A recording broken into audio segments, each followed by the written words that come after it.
What if I told you you could get a copy of the Edge Finder completely free thanks to this live stream's sponsor, 8cap? 8cap is a regulated brokerage that has a special offer for viewers of our channel here, and I wanted to tell you a little bit about how this offer works. There's really only 3 simple steps to setting up a free copy of Edge Finder through our partnered broker, 8cap. Step 1 is you have to use the link being dropped in the live stream chat or down below in the description to create a new account. Step 2 is go to this link, scroll down on it, and you'll see the requirements that you must make in order for 8cap to essentially buy a copy of the Edge Finder on your behalf. Once you've created an account and deposited the required amount of money in order to qualify for one of the offers on that page, step 3 is to simply contact 8cap and or A1 Trading's team. On that page, there will be information for that. And then we will be able to essentially grant you access to our tools completely free, bought and paid for by your new brokerage, 8cap. Unfortunately, 8cap does not accept US traders. However, if you're outside of the US and interested in exploring this offer in more detail, again, like I said, we'll have that link in the live stream chat or in the description down below. Alternatively, you can just head over to a1trading.com/8cap. Thanks to 8cap for sponsoring today's show. Now back to the content. Good morning, guys. Welcome back to another live stream. Happy, what's today? Today's Friday? Is today Friday? Today's Friday. Happy Friday, everybody. Hope you're all doing well.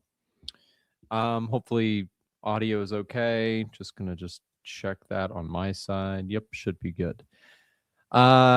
Yesterday we had Apple earnings, which I wanted to just briefly talk about. We've been doing this throughout earnings season so far, which I think is a great thing for us to be doing. If you're somebody who watches the indices, if you trade Nasdaq, well, really, if you trade anything related to the stock market, understanding how earnings reports are coming in, most notably for the big companies, like the most important companies, I think is an indicator that is incredibly powerful. So anyways, we've had a really good round of earnings so far. Yesterday, or the day before yesterday, we had an incredible result from the big four, right, that we had report their earnings, that of course being Meta, Microsoft, Amazon, and Google or Alphabet. Yesterday we got Apple. So we continued the earnings train. Let's just take a look at it because I haven't really looked at it close. What I'm using here is the Stockbox's new earnings report grade that basically it is an AI generated report of what was basically shared during Apple's earnings report. Now, of course, they share earnings and they also share forward guidance, both of which are really important. So Stockbox gave us here a B in regards to the earnings report. Revenue came in at 111, excuse me, 0.18 billion. That was around expectations, just a slight miss on revenue, at least in regards to the expectations that Stockbox found. Sometimes there are various different expectations, right? There's always sort of a consensus about what things will be, and then there's an actual that comes out. So revenue was decent. Earnings per share was a very slight beat. The price reaction, the data didn't load here, but it was a slight positive move higher in the stock. The stock is up here this morning so far.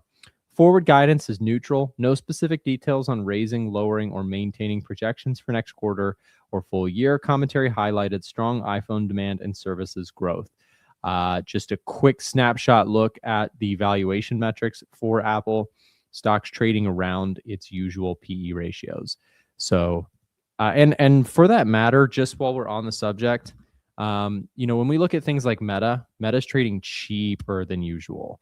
If you take a look at Google, is kind of expensive, but it's not like ridiculously expensive. You can see it's trading above its 3-year averages, but not to an unbelievable level. Amazon is trading cheap relative to its history. That has been an ongoing theme. The stock has gotten, on a price to earnings basis, it's gotten cheaper over time. And so I like that. It's part of the reason I like Amazon quite a bit. It's my biggest stock holding currently. Anyways, we have a couple things interesting here. S&P 500 pretty much flat on the day, and kind of walking away from this week with another victory, right, for the Bulls. The Bulls have been on a 1, 2, 3, 4, 5 week winning streak. No rest for the Bears, right? Just nothing but green for the S&P 500. Same thing for the Nasdaq, arguably, well, definitely even more aggressive to the upside. The Dow Jones is now pushing back towards its all-time highs. And the wheel keeps spinning, right? It's tough to be a bear. We've said that for forever on this channel. This is, I don't short indices for this very reason.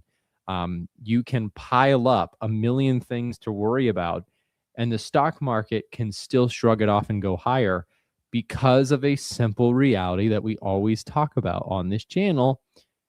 I say it over and over. It's because people ultimately, yes, scary stuff in the world is happening, geopolitical stuff. Trump said something crazy. So-and-so did this. But at the end of the day, are stocks going to go up or down? It ultimately depends on whether or not they are going to make more money or less money in the future. And right now, the very, very clear consensus in this market is that stock earnings are not getting hit. People are still on YouTube watching videos. People are still on their meta platforms, scrolling Facebook, Instagram, etc. Why do I bring that up? Because that means those companies are still making money. They're still growing. We just had earnings from those companies reiterating massive earnings per share growth. And we also had reiteration from those big companies that they're going to keep spending money on AI in the form of building out data centers. Semiconductor demand is off the charts. And so the point is, sure, Strait of Hormuz, all these things, those are worries that the market has, but they are secondary to the most important narrative of all. Are corporate earnings growing? And right now, they are growing. Does that mean that I just go out and just buy everything and just put my head down and just, ignore, and I'm just going to chase the market? No, that's not what that means. It's just that being a bear, you have to address the question, are earnings for companies going to massively deteriorate? That's the bear case, right? And I don't think that the Strait of Hormuz stuff is enough to completely tank corporate earnings for these companies that, they just keep racking in more and more money. They're growing everywhere. It's fantastic. Hey, thanks so much for the 10 pounds there. Hi, Nick. Do you reckon the Aussie Swiss trade will play out in your favor, as it's been quite slow? And do you reckon it's waiting for the Aussie interest rate decision before it skyrockets? Well, so one thing that is really important when it comes to a trade idea that I might have is on any single trade idea, I have no idea how that trade will play out. I wish I could tell you with more confidence, but I've been doing this for 10 years. And at this point, I'm less and less predictive on which one of my trades are going to be the one that works. I'll give you a really quick example. Yesterday I went long oil, right? So far, it's starting off not great. I never know which one. I still like this idea, by the way. I still like long oil. But if it falls apart, whatever, next trade. Aussie Swiss, pound CAD, those are two other trades that I have on right now. Aussie Swiss, so far looking good. But I really don't, like every trade idea that I have, I kind of treat equally. I'm like, okay, do I think there's a setup? Do I think there's a good risk reward? Okay, cool. Prove it. Let's see. I don't believe you, right? I pretty much assume that most of my trades are not going to go great because statistically that's how that goes. With my style of trading, what I mean is I look for big runners. Now in currency land, I have a little bit more of a defined target because currency is just inherently a little bit more mean reversion-y. They chop back and forth quite a bit. So I do take profits on stuff. And we're approaching kind of that first target that I have on Aussie Swiss. But I do think that, Aussie Swiss could see a rally up. I do like the Australian dollar. I think that it is bullish right now. But that in no way means I know for sure that the Aussie Swiss is going to work, right? Um, and I know where you're coming from. If you're asking that question, you're like, I really hope Nick's trade works out. Well, you're thinking about it. I'm not saying this in any way like disrespectfully, but you're probably thinking about it more than I am, right? Because this is just another trade in the book for me. Like this is another, I'll take 1,000 of these, you know? I'm not worried about really strongly paying attention to the outcome of one trade. Pound CAD, for example, another one that I've got. This one's back to break even. This one's gone pretty much choppy nowhere for the last few days. But then I look at something like oil and I say, okay, you know, these are trade setups that I'm shooting for a big runner on things like oil. I mean, I trade a little bit differently, right? Where I'm trailing stops. I'm trying to let that winner really run. But yes, I really never know with any single trade the probability of the outcome. And again, to kind of address that question, I kind of assume like every one of my trades is going to lose because then I don't set any sort of like expectation for it. Obviously, not all of my trades lose, but I'm pointing out like every time I take a position that is like a directional call, I think to myself something like, all right, we'll give it a shot. Probably won't work, but if it does, we're going to try and maximize that winner, right? So I do like the Australian dollar. Like I'm not saying like I don't think it will work. I'm just saying like if I fully didn't think it would work, I wouldn't be in the trade. But I'm not setting my expectations really high that this is going to be a giant perfect winner and that the Australian dollar is going to melt off. Like I do like the setup. I like the Australian dollar. I still think the Australian dollar is looking really attractive, but that in no way guarantees that it's going to work. I just want to set that precedent because it's important, right? Like the thing is, you can do everything right in setting up a trade, and then something can change in the market and ruin your trade. And so if we are expecting the unexpected, we're going to be better off rather than like, okay, I've lined everything up. I bought the perfect support level. I put my stop loss in the right place. Fundamentals look good. It has to work. That frame of mind will get you in a lot of trouble in trading because it's not how the markets work. The markets are simply not that predictable. You have to kind of take the thought of like, if you're playing poker, right? I'm not a good poker player. I'm just not. I enjoy playing. It's fun, but I know I'm not good. And I know what it would take for me to be good because in many ways there are contrasts, there are comparisons to trading.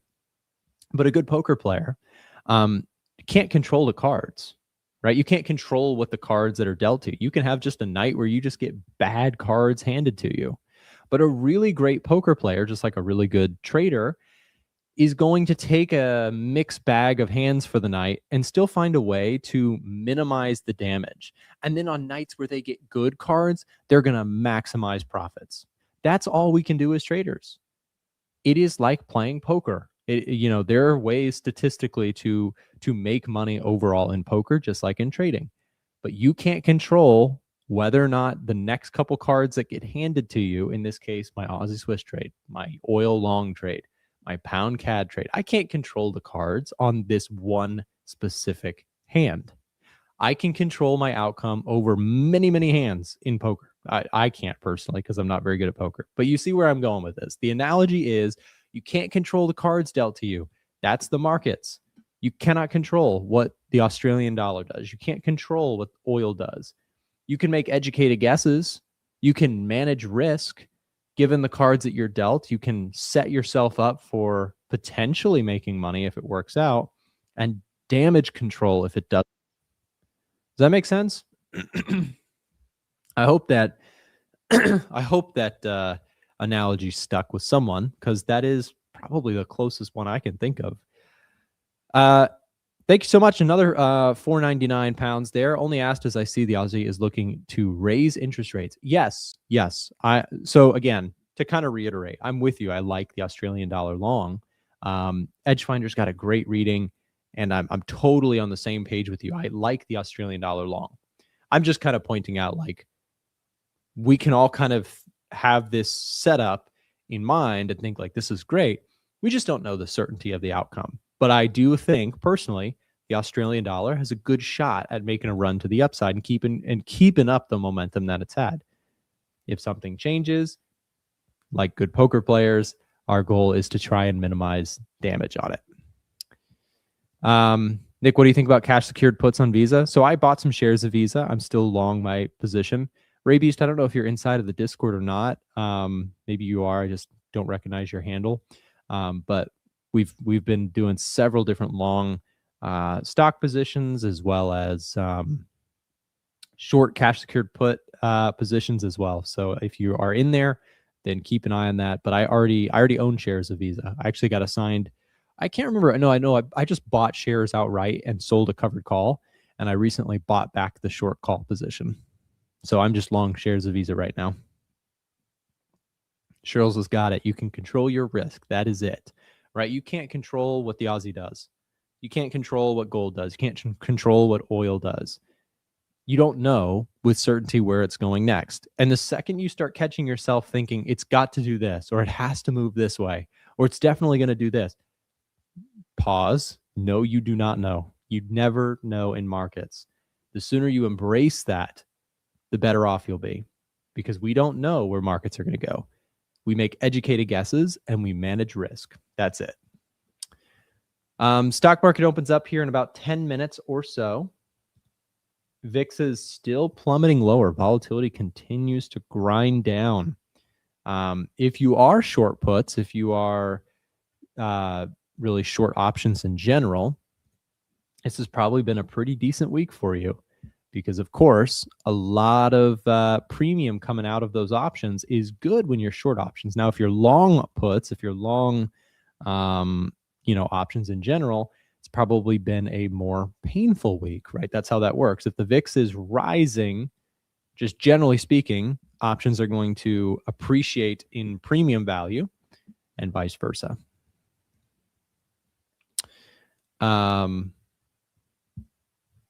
So let's also take a look at the dollar. Dollar index is smack dab right back down into this area, this 98 level.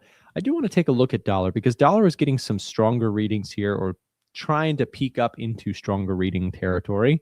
Getting a bearish reading on the technicals, though, due to technicals flipping more to the downside in regards to the 4-hour and daily chart trend.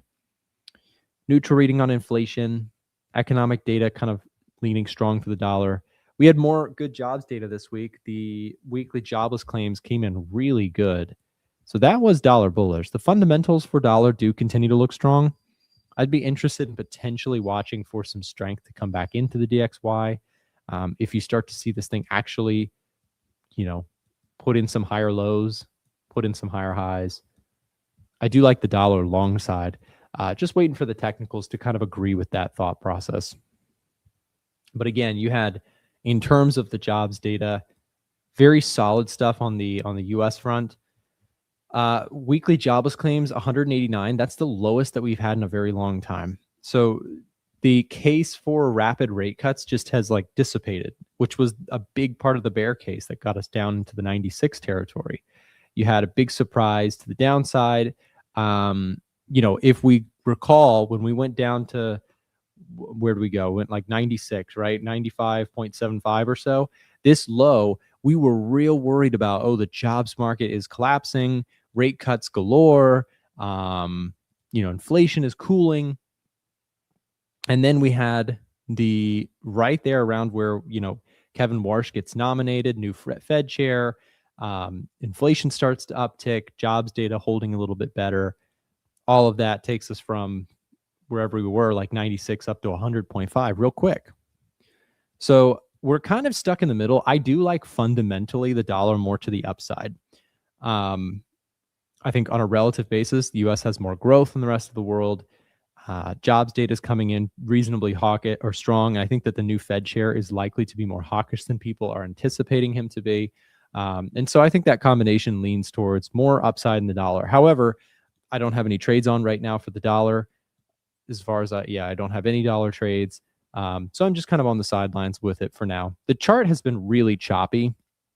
So I'm looking for maybe a break to the upside on this. If this takes place, right, then I'd probably be interested in things like short Kiwi dollar. But I'll keep an eye on it. So we'll see. We will see. Oil's moving lower on me. I am just going to hold on to this trade. If this breaks through let's call it 100 back down below on WTI, US oil, then I will probably just hop out of this for a loss. But I am looking for, and if that happens, I've mentioned when I made this trade alert, it's a bit of a hedge in the portfolio because I am long a lot of stocks. So I'm sitting in a lot of long stock positions. This is a bit of a hedge in case there's geopolitical tension that starts to, take place again. My stock positions will move lower, but my oil trade could do well, and vice versa. If oil drops hard, my stock long positions will look really good, most likely. Because this is one thing that I will say that has been pretty baffling about the markets, the stock market. It's been very, very impressive that Nasdaq, S&P 500. If you had told me a couple months ago that the stock market would be pushing through all-time highs, given that we doubled in oil price, I'd say you're crazy. So it's been really impressive, but it is really truly the excitement around data center build-outs just exploding. I mean, look no further than, as we've been saying over and over on the channel, look no further than semiconductors. This explosive rally from the April lows of 40% in the SMH ETF, which tracks a whole bunch of, semiconductor stocks. That monster Ripperooski rally is this isn't happening for no reason. The reason is there's a lot of AI related revenue that some of the big giants that are spending all this money on data centers are experiencing. They reiterated growth in that department during their recent earnings releases. Google, massive AI revenue growth. Anthropic is seeing massive adoption of their platform. So anyways, you have all this AI related revenue that is expanding. And what does that do? Well, those big companies reiterated that they're going to continue to pour money into investment into AI. What does that mean? Buying chips, building data centers. That is a space race level kind of build out in the economy. It's a massive stimulant. So the stock market's saying, who needs rate cuts? The Magnificent Seven are the rate cuts that we needed. They are pumping money into the system. They are, industrial stocks are up because of it. Utility stocks, the power companies, right? All these sorts of basic materials, all these different companies, energy companies, like they are benefiting from the data center build out. It is an economic, you can call it an AI bubble, and I think it probably is in the very long term.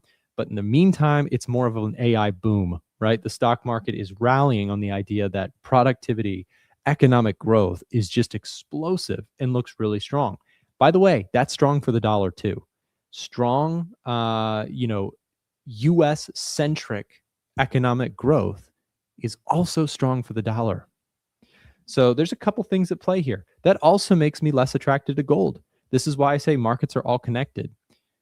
Gold looks less attractive if there's this excitement and enthusiasm around economic growth that is coming out of, the AI build out.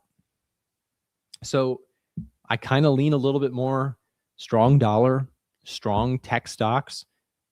Yields, I think, are going to stay elevated because I think inflation could stay sticky. And that keeps rates down.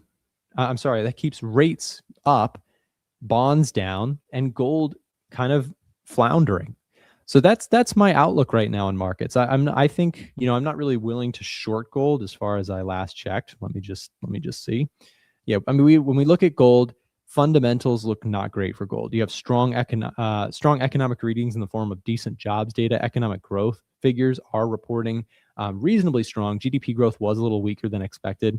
Manufacturing PMIs better than expected. Services PMIs slightly worse than expected.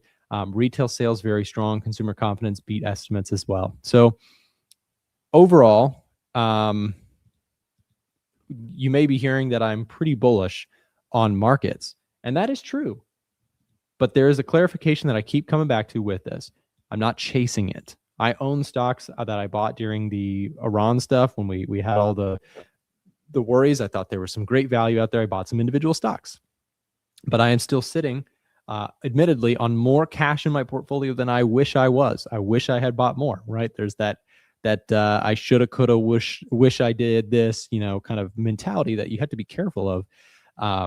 So what am I doing in the meantime? I'm waiting constructively for pullbacks. I still like the story. I'm a buyer of dips if you get them, but that's if you get them, and you might not. Do I want to short this? No, because I think stocks are going to keep going higher. And if they don't, what if I'm wrong? What if I'm completely wrong? That's the next question you always have to ask yourself when you have a theory. Then we stop out. We manage risk. We don't go all in. No leverage. No, full port out of the money call options on Nasdaq. That's not what I'm in any way doing with my own portfolio. I'm buying quality companies when they go on sale. I'm buying the Nasdaq on pullbacks, index trades long. That's the trade that I still really like. So I love the story.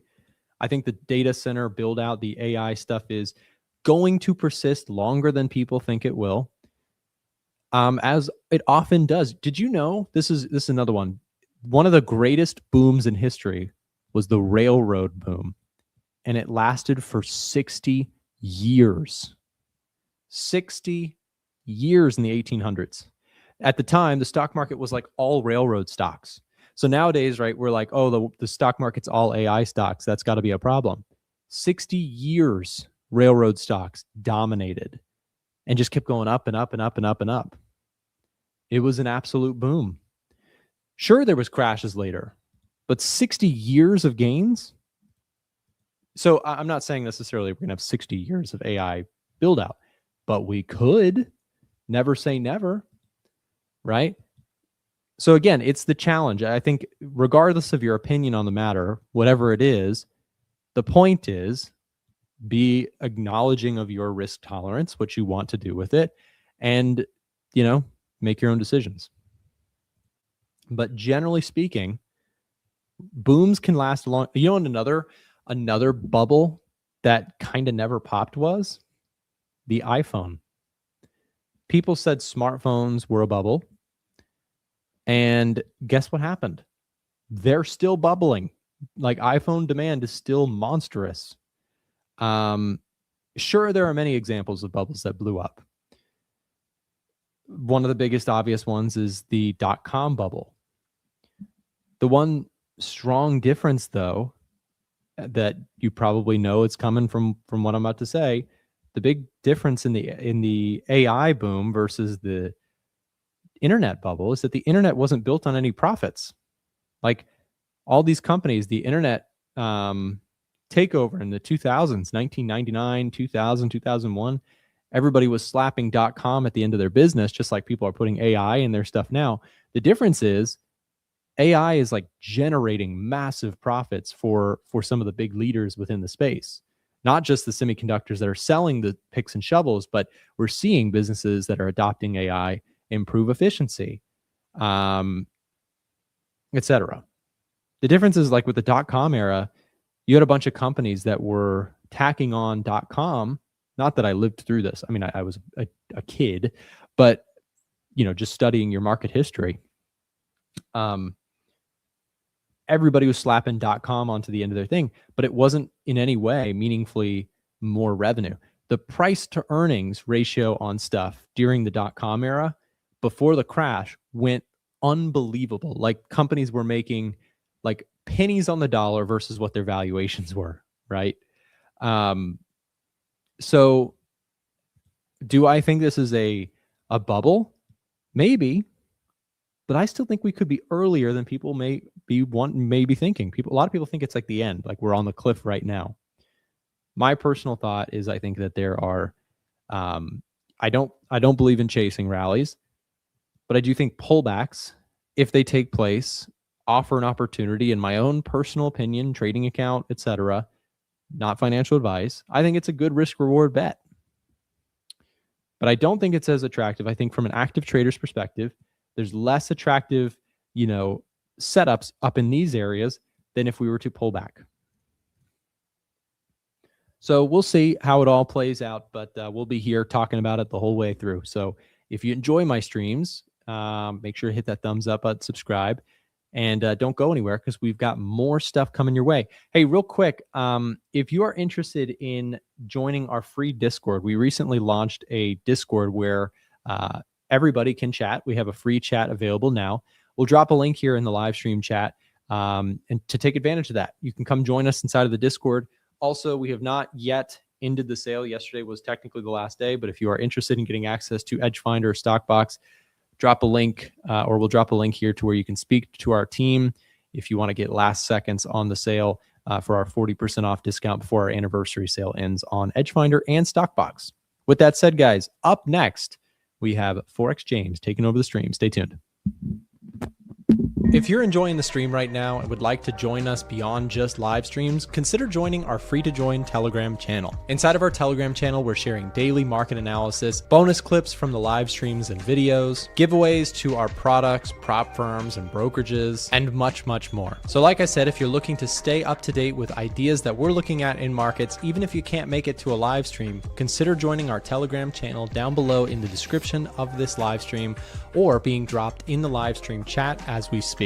Just click that link, it'll navigate you over to Telegram, click join, and you can come back to the stream. It's totally free to join, and if it's easier for you, you can also just use the QR code that you see on the screen right now. Now back to the live stream. Hey, hello, ladies and gentlemen. Happy Friday. Hope everyone is well. Hope you're all good. And most of all, I hope you all had a profitable week. So, position wise, I am personally completely flat. The only trade, I'm saying completely flat. The only trades I've got open, Aussie, New Zealand. Personally, we've also in my Discord, we've also got a Aussie Swiss position here as well. But yeah, that's it. I'm going to the weekend pretty light. I'm pretty relaxed actually. I do have a position. I've still got my position on SSLN, which for those of you who don't know, is basically the UK version of SLV. It's essentially the same thing. It's just priced in pounds rather than dollars. So I've got an average price here around 5.5, give or take. But yeah, this is more an investment, so don't take that one too literally. It's not a swing trade or anything like that. But yeah, Aussie New Zealand is absolutely fantastic. And I was having a conversation in my Discord today, basically about what kind of the reality of trading. And this doesn't apply to everyone, but this applies sort of more of a general statement or a more broad statement. So to give you some perspective, this month, or in the past 29 days, I had a long position on GBP AUD. That was a stop loss for 1%. USD CHF, stop loss for 1%. GBP CAD, stop loss 1%. New Zealand US dollar was break even. I showed you that. I should be showing you that trade over the past week or so. That was, again, no win, no loss. I mean, slight profit actually based on the swaps, but overall break even trade. A lot of the professional side of trading, when I say professional, again, I'm not trying to position myself as any like hierarchy, but the more professional traders I know, it's not a case of consistent wins. It's not a consistent 2% every week or consistent 3% every month. It's generally the majority of their gains are made from a handful of trades within a sea of losses throughout the year. And I think the Aussie New Zealand trade here is a fantastic example of that. So I've had 3 stop losses in a row and a break-even trade last month, actually, technically. But throughout the whole period, I've had this trade running. And I think, again, it's more just a display of how trading can work over a longer a period of time, as opposed to just isolating 1 week of losers or a month of losers. But yeah, I've got a bit more time today, so I'm going to ramble a little bit more than I normally would on my half-an-hour segments or 30-minute segments. But yeah, anyway, that's besides the point, I suppose. But yeah, Aussie New Zealand running absolutely fantastically. It seems to actually, let me just refresh my Edge Finder because I think it's been open for a while. I just want to make sure I've got the latest readings. AACH, good to see you. Let's go. Indeed, let's go. It's Friday. The sun is out. At least the sun is out here, which is nice. It's like the first time in a year. And I've got a cheeky beer next to me. Naveen, King Naveen. Cycling Club, what's good? Everything's good. Cannot complain. Milking Aussie New Zealand, absolutely. And this is what I mean. Put your foot on the gas when you've got a winner. I mean, obviously, again, more of a broad statement. Put your foot on the gas. Try and get as much as you can. That's my opinion. Some people, don't do that. Some people trail stops. Some people just let the trade run. I personally like to trail stops and scale in. and recycle risk essentially. So what I mean by that is this trade, let's just say 1% risk, then move to break even. Okay, well, maybe I don't want to risk the 1% I initially did. Maybe I want to risk 0.5 on this trade. So, worst case, maybe these two trades get stopped out with a trailing stop on the first position, second position, maybe it's stopped out with a full stop. Okay, might come out with maybe 0.5% or break even. Second position here, third position, same thing. Maybe I don't want to risk the whole thing or all of the profits I've made so far. Maybe I want to risk 0.25% or 0.5%. And you can start compounding quite nicely when you do that. I mean, again, it can be very, very, very dangerous if you don't do it properly. If you're leaving all your stop losses open, you're taking 2 to 5% risk on every trade and so on and so on. It can get very dangerous, and it can be, it can turn into a massive loser if it doesn't work out. But if you can scale into positions in a way that keeps you safe, but also maximizes upside and minimizes downside, and you're in line with the Edge Finder, shout out the Edge Finder, use code ELITE for a discount. It can be absolutely fantastic. But yeah, this is kind of the only trade I've got. As I said, Aussie Swiss is open, but I personally didn't take it, unfortunately. Anyway, let's move on. So Aussie New Zealand actually seems to have dropped off the Edge Finder, which might be my signal to get out. Now I'm just assessing. So let's see. So what have we got here? So daily looks okay. Now, what we also need to think about is we've just started a new month. Now, that's not a huge deal, but it is something I like to think about. So what we could potentially see, now the Aussie New Zealand's dropped off the Edge Finder, we could end up forming a larger downside monthly wick before we continue higher. So I may consider cutting this position actually and just realizing the profit that I've made and calling it today and maybe repositioning next week. Because if we look at the H4 here, it is not showing much follow through.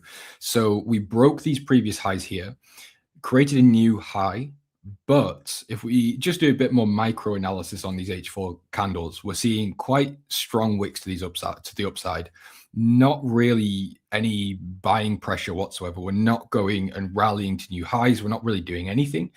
And then if we account for what I've been saying over the past couple of weeks, which is that the Australian dollar, in my view, is overcrowded on a COT basis and it's very stretched on a technical basis, do I want to stay in this position? Not really. Maybe I want to go into the weekend flat with a clear mind, realize the profits, and start May with basically an empty portfolio. That is an option.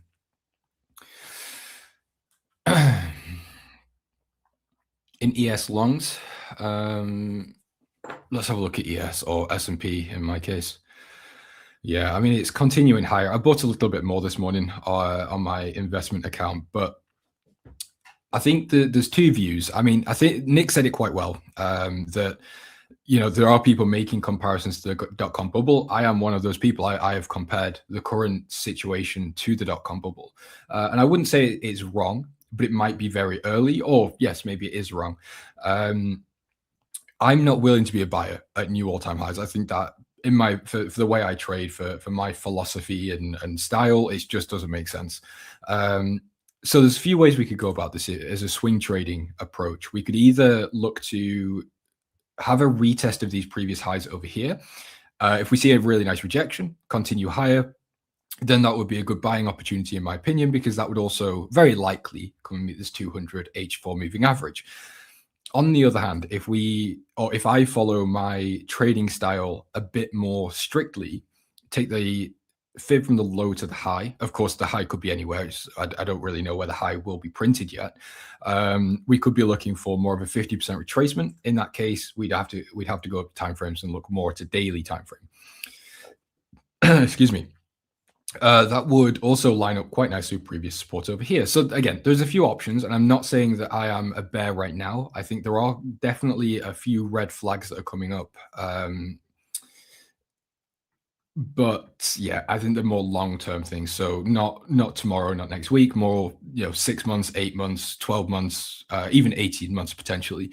So basically where the ideas come from is the checklist, and I for the life of me cannot think off the top of my head where it was from. It was from someone relatively credible. If anyone can find it, feel free to let me know. But it's basically a checklist of the .com bubble, and we're approaching a very similar thing with the AI situation. So we've got the markets that have gone or front run risk off when obviously the Middle East situation at the time down here wasn't resolved. We didn't have really anything for the S&P to rally off.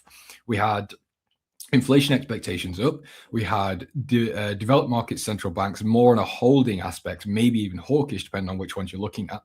And we also have, SpaceX, OpenAI, Anthropic, IPOs coming, again, front running those things, which rarely happens in the stock market, as far as I'm aware. Again, I'm not a stock trader, could be wrong, but as far as I'm aware, that doesn't normally happen with these types of things. The markets normally wait for those companies to prove themselves, and then something happens. So there's a couple of red flags that I'm seeing, and that's only a sort of a drop in the water. But anyway, we're not going to go into that too much today, unless anyone specifically wants me to. But first, we'll go over some trade ideas. So as I said, S&P longs, I think if we're keeping it very simple and not going to deep dive into, the more skeptical side of things, I think it's fine. So the Edge Finder is given a very bullish reading of 9. Obviously, we're in a bullish trend. I don't think anyone could deny that. And we do have some areas to potentially buy from. So I think longs are fine. But again, as I said, I would be a little bit cautious. Dow, similar thing. Oil's getting a bullish reading as well, which is interesting. I know oil's had an absolutely fantastic run over the past couple of days. So let's take a look there. I'm saying that it's actually the daily's looking a little bit bearish right now. These two previous daily candles, or sorry, the previous daily candle and the current one. So I think what we might be able to do is, yes, look for a long position, but so let's just see where. So what we've got, Edge Finder bullish reading, really nice bullish trend. We're having a reasonable pullback. I would consider this as reasonable. And the reason I'm saying it's reasonable is because we were quite extended at this point.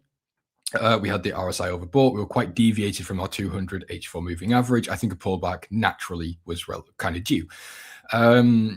So we could be looking at a fib. Again, this is more discretionary approach, but either the fib from this low or the low down here, depending on how you draw them. The reason I quite like this level to potentially buy from is because it lines up with this previous high over here. So we've got a little bit of structure. So that just provides that break and retest pattern that I quite like to use. And then, excuse me, we could be looking to just trade into sort of the fib extension. So maybe a trade like this is actually not a bad idea. Obviously, there is a little bit of nuance, a little bit of context behind this one. You've got to obviously understand the situation with the Strait of Hormuz, and you've got to then also kind of just hope that we don't get massive de-escalations over the weekend. It wouldn't be a huge surprise if we do. We don't. Maybe the opposite happens. It's Trump. Who knows? So that is, of course, something you'd need to keep in mind.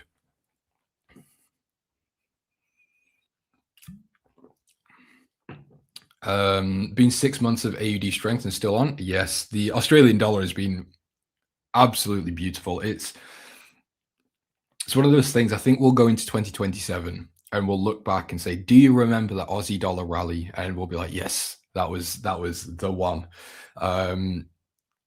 Normally, and this is just through my experience, but normally I'll find one theme and that will be the theme of the year. So it might end, next month, but that will be what I look at for, in a year's time and look back and say, that was beautiful.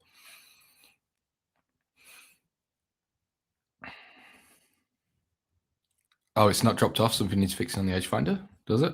Let's just double check because I don't want to sit here and give false information. So let's verify. I know the same thing happened with New Zealand dollar. So yeah, maybe it seems like it might just be a little bit of a bug. So yeah, what I said about Aussie New Zealand not being on the Edge Finder may have been incorrect. Yeah, I mean, look at that, bullish. Okay, well, I take back what I said. The Edge Finder is, despite the null reading here, the Edge Finder is still bullish. So that is a great tick in the box. I want to buy USD JPY from MOF. Okay, let's have a look. I'm just going to delete that. Yeah. So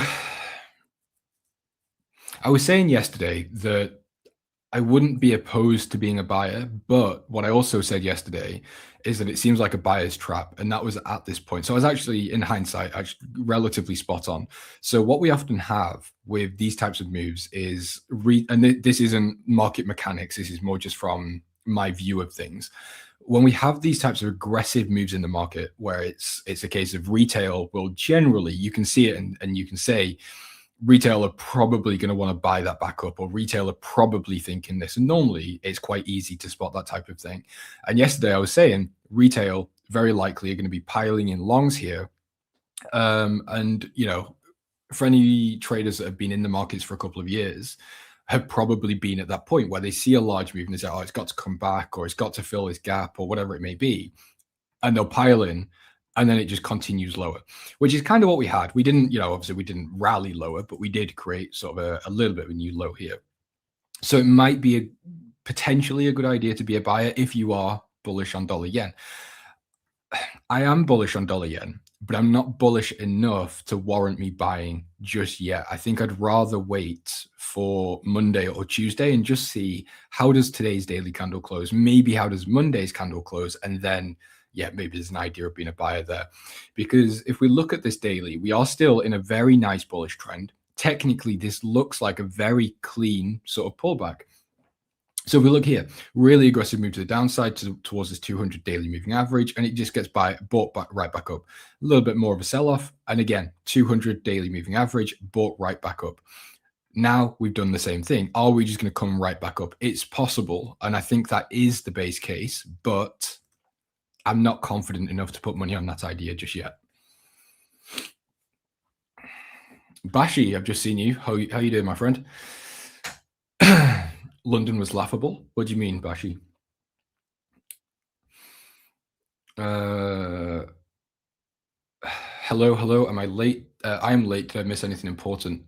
I don't know. I don't think so. I mean, it's a pretty chill Friday, I think. Nasdaq ripping to the moon. Let's have a look. Yeah, it's definitely a very good period for these indices. Actually, you know what? I just want to do a little bit of a checkup. Okay. Excuse me. So I bought Microsoft roughly around here. I can't remember the exact price. It was roughly around this area. I was just going to see if it ended up coming back to this high, which is kind of what I wanted it to do. That was kind of my take profit, which it hasn't done. I ended up cutting it here. So I really didn't take much off the table in terms of, I didn't make really anything off it. But yeah, I was just curious what it had done since, seeing as we've got the S&P and the Nasdaq rallying.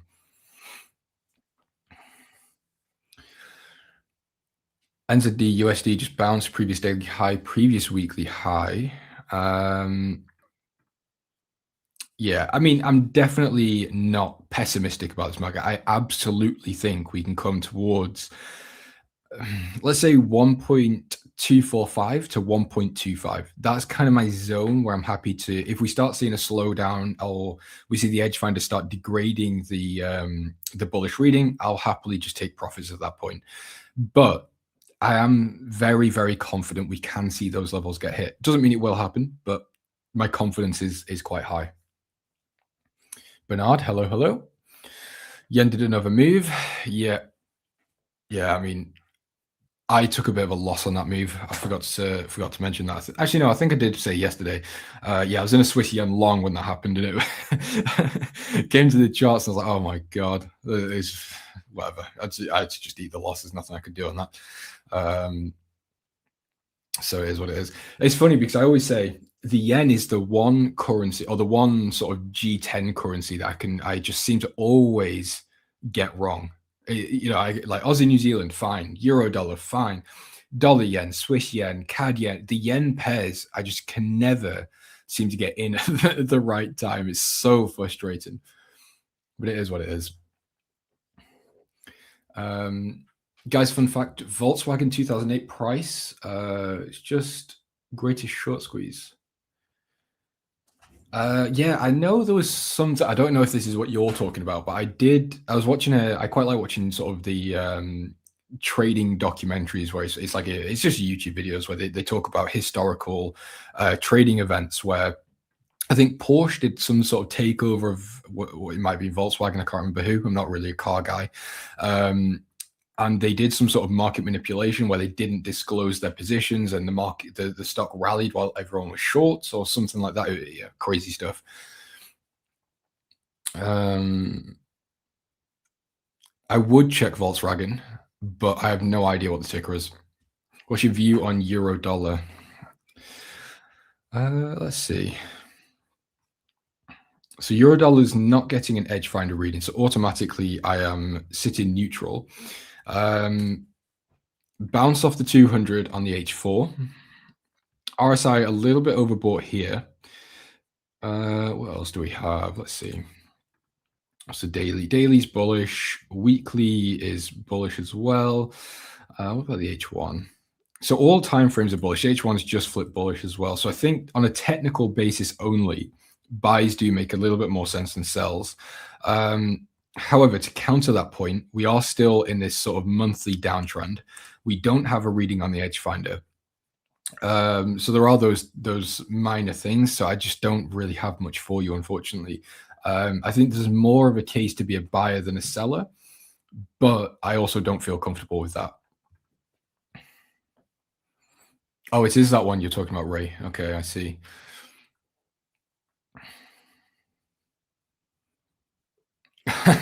Yeah, Max. When it comes to the yen, I think yeah, counter trade me is maybe the right idea. I hate to say that; it's a little bit of a hit to my ego, but yeah, it is what it is. I'm long hold. You're long on what, euro dollar? VOW. Let's have a quick look then. So you're talking about 2008. Oh yeah, over here. Yeah, this was it. Yeah, I think. Again, I'm saying that like I have any idea. I really don't. But yeah, I know there was a huge short squeeze, but then obviously you get to 2008 and the global stock market took a hit anyway. So I don't feel qualified to give much of a view, to be honest with you. There was a one in London. Well, I'm not sure what you're talking about, Bashi, unless you're talking to someone else. Okay, so let's have a quick look at gold, which actually seems to be having a pretty good couple of hours here. Although I wouldn't trust this. I still would say gold is a valid short. Yesterday's daily candle is quite bullish, but again, just relating back to what we've been saying, where's my my yields have disappeared. That's annoying. Anyway, yields have been going up, which is obviously why gold has been so suppressed. But with the dollar down, gold is going up. Yields seem to have had a little bit of a cool down as well. And of course, we had the MOF situation where the yen strengthened, the dollar weakened. So yes, gold had a period where it was positioned to do quite well. I don't think that's going to be a sustained theme unless we do get an absolute de-escalation in the Middle East. I think as long as that situation is going on or we're getting escalations, we're going to see gold stay under pressure a little bit, especially as central banks aren't quite as dovish as they once were. Could I shed some light on pound Swiss? Yeah, you might not like what I've got to say about pound Swiss, but yeah, I can definitely cover it. Today's London session, yen did another drop. Yes, it did. Bitcoin is skyrocketing in a 3.3% move. We can have a look at Bitcoin in a second. Yeah, so when it comes to pound Swiss, I'm fairly sure the edge finder is bullish, or it was. Yeah, so pound Swiss is getting a bullish reading. And by no means is that wrong. I mean, obviously, pound Swiss has had a pretty good move to the upside. The problem is for the way I trade, which is very heavily dependent on the trend and pullbacks, but I have to see the trend first. So it doesn't matter what the edge finder is saying. If the trend isn't there, I can't take the trade unless there is something super, super convincing. But with pound Swiss, there isn't. So monthly is very bearish. Weekly is very bearish. Daily is bearish, and we've just rejected the 200 daily moving average.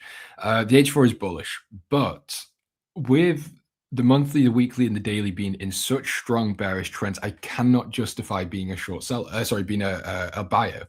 We do have a gap here, which could be a short-term target for some intraday traders or some short-term swing traders. That's an idea.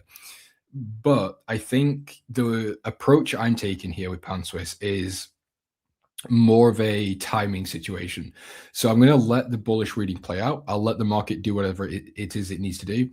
And then I'll wait for the fundamentals to flip either neutral or bearish. And then I could warrant being a short seller because we've had the upside move, the edge finder will have flipped, and the trends are still intact. That's the way I quite like it. The other thing to discuss when it comes to that is the swaps. So being a buyer of Pound Swiss is quite beneficial. The swaps are positive, so that's fine. Being a short seller can be quite expensive. So you kind of have to get the timing right on Pound Swiss, or if you go in a position on Pound Swiss where you're just stuck in a range bound trade, you're going to lose a lot of money just on swaps. I experienced that in a very painful lesson. I can't remember. It was maybe earlier this year or later last year. I can't remember. But yeah, I was short Pound Swiss quite heavily. And I just had to realize the loss because the swaps were just getting too much. I ended up in, excuse me, I ended up losing about 0.5% of my capital just from swaps, not from the trade itself. So that's something else to keep in mind when it comes to this market.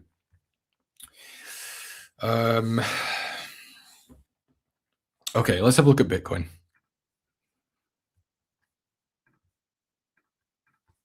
Yeah, so Bitcoin is having a pretty nice move to the upside.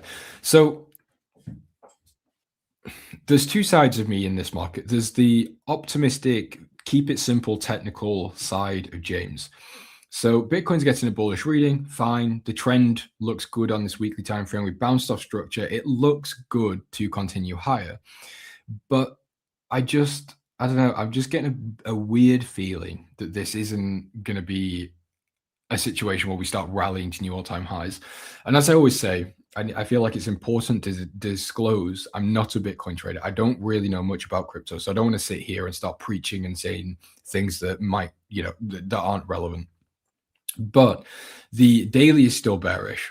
I am still in the mindset that we're not going to see, that we are going to see some type of stock market crash within the next, 8, 12, 24 months, give or take. I know obviously that's a very long period of time. So, I don't want to sit here and call a crash and then 2 years later say, oh, I was right. But I do think there are problems. And as we know, Bitcoin is quite closely tracking sort of the Nasdaq in certain situations. So I am not happy to sit here and say Bitcoin's rallying to new all-time highs yet. There are still areas that could position as problems, like the current level here could very easily turn into a resistance before we continue lower. If it's not this one, it could be here. And this also lines up here with the 50 weekly moving average. Now, of course, again, I don't know, but I don't feel overly confident in Bitcoin at the moment. My YouTube channel has just been dropped in the chat. Please drop a subscribe if you're enjoying my segment. I do appreciate it. I'm trying my best to get to 5,000 subscribers, which would mean a lot. I think that's about 1% of what TradingNic's channel has. So if you guys could drop me a solid favor, that would be appreciated. So I don't think there's really anything on my watch list at all. I mean, there is actually, as a lie, but there's nothing I'm really bothered about getting into. I'm a little bit annoyed about this pound dollar trade. I marked this up, but I was also short on New Zealand dollar at the time. And I don't really like to go long and short on the same asset. I'm not really a hedging trader. If I've got an idea, I'll trade the idea. I'm not bothered about trying to hedge off the risk. That's not my style. So I didn't really want to take this pound dollar, but in hindsight, it was great. I mean, it was the stars aligned at the time when I was marking. So pound dollar was getting a bullish reading. It doesn't seem to be anymore. But then we also look at the daily time frame. Oh, sorry, not the daily, the H4 time frame here. Bullish trend came to the 200 moving average, also sort of respecting this fib zone with previous highs over here. So it was fine. There was no reason for me to not take it other than my own personal whatever you want to call it, restrictions, if you will. So I shot myself in the foot a little bit. So yeah, I'm a bit annoyed about that one, but there's nothing I can do about it.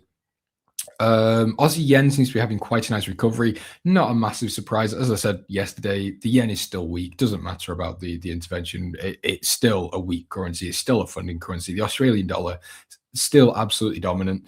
So yeah, not surprising at all that we're starting to see a recovery in this market. Euro Aussie is continuing lower. We are still getting this bearish reading on the edge finder as well, so it kind of makes sense. Fundamentals are aligned, but as I keep reiterating, I'm just a little bit cautious.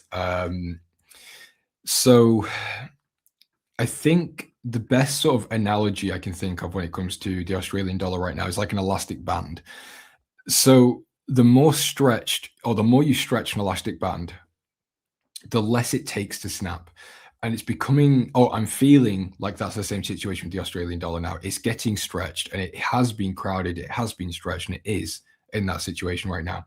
So the more that continues, the less it's going to take for us to see that sort of snap, or that sort of mean reversion correction, if you will, or the repricing, whatever you want to call it. So that's something that's a little bit concerning to me.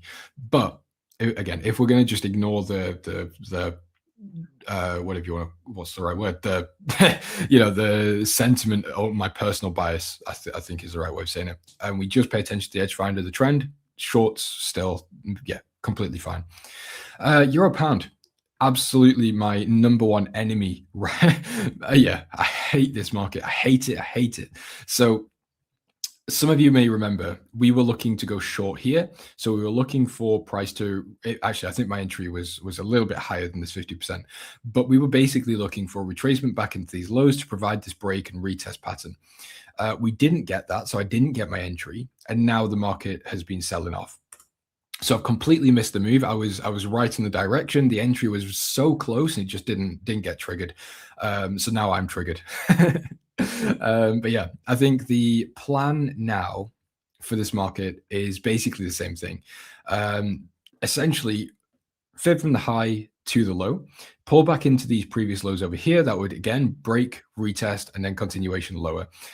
If that happens, great. If not, then I'm going to be very unhappy. But yeah, we'll see. We'll see what happens next week. Need to stop eating food. I've heard Ozempic's pretty good for that. At least that's what the celebrities are saying. Euro pound, yeah, I don't want to talk about this. I don't want to talk about Euro pound right now. It's ruining my day. I go gym every 7 days, no skipping. Yeah, me too.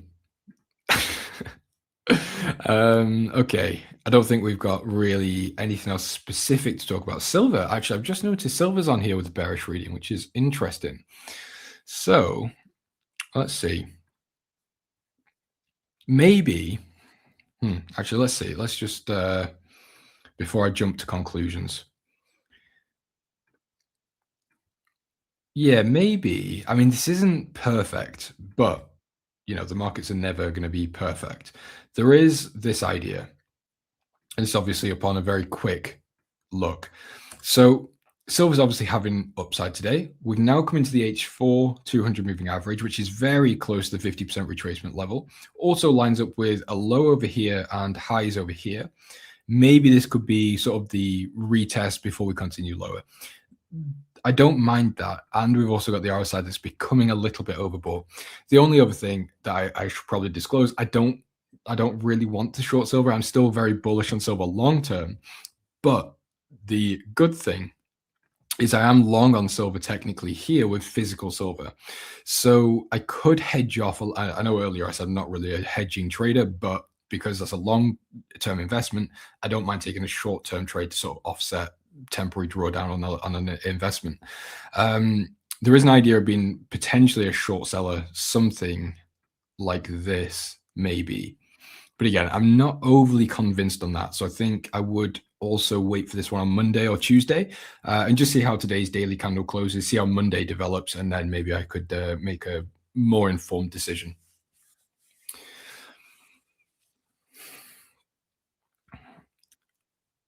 I'm a dummy.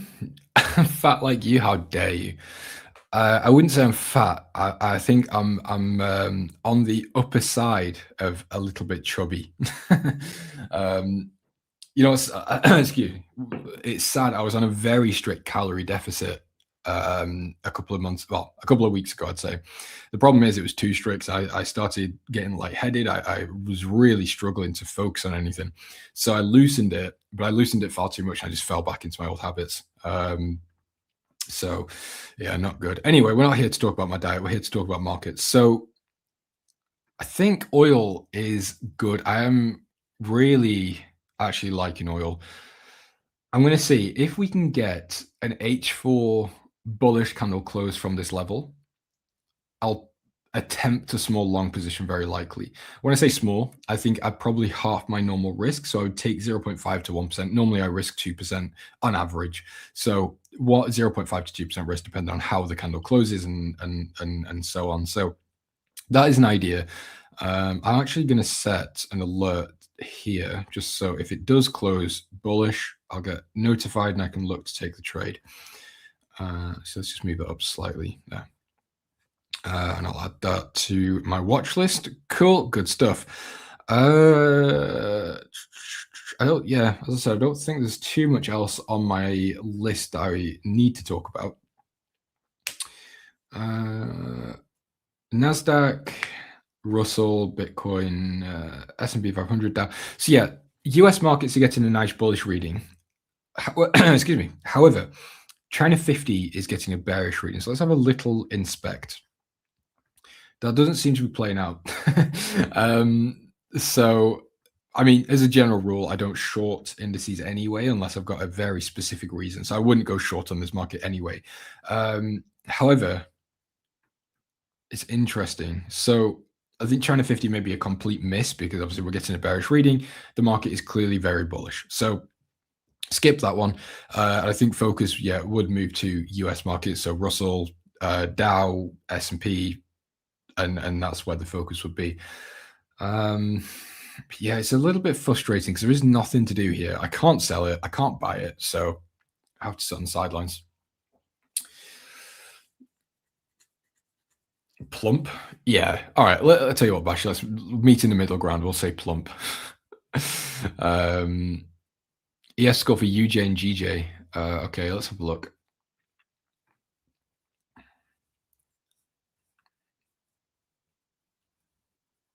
Where is UJ? Oh, let's just type. Oh, it's there. Never mind, I'm being stupid. So it is getting a bullish reading of 3. Oh, well, sorry, a neutral reading, a positive 3, which technically is a bullish reading, but of course not really. So technicals bullish, technicals bearish, institutional activity is bullish, economic growth is bearish, and jobs market is bullish. So on a fundamental side, there's not really much there. However, of course, if you count in the fact that it's a good carry trade market, I think it is still a good buy position. And then pound yen, I think I might be going blind. I can't see. I'm really struggling to find anything today. So pound yen's getting a -1. So out of the two, I would want to buy dollar yen. However, I don't actually think I'd want to buy either. Not sure if that made sense. But yeah.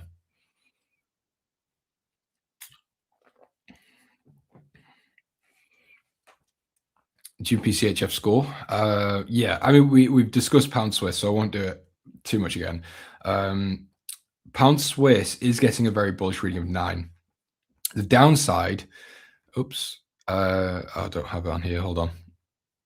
The downside of pound Swiss is the trends. So monthly is bearish, weekly is bearish, daily is bearish, and we just bounced off this daily 200 moving average. I can't warrant taking a trade because the higher timeframes are so bearish.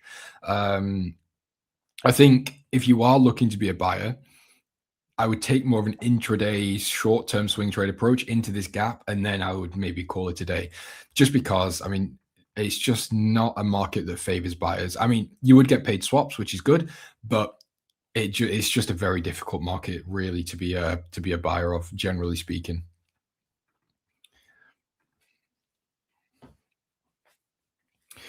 James, you know Goldman never lost on a trading desk. What do you mean, Ray? Do you mean they've never had a losing year, or what do you mean? Because they've absolutely lost trades. I track the institutional trades, and some of them very questionable at times. Do I have positions on stocks? No, I do not. Football. The only position I've got that's not on FX is on SSLN, which is basically SLV, but for UK clients. GBP CAD looks like it's finally breaking out. Let's see. I haven't really looked at pound CAD. Oh yeah, it's having a nice move actually. Let's just see. Tell you what, let's just keep it easy and let's compare crude. Oh, that's not being very useful at all, has it? All right, let's get rid of that. But crude is down, is what I was trying to show you.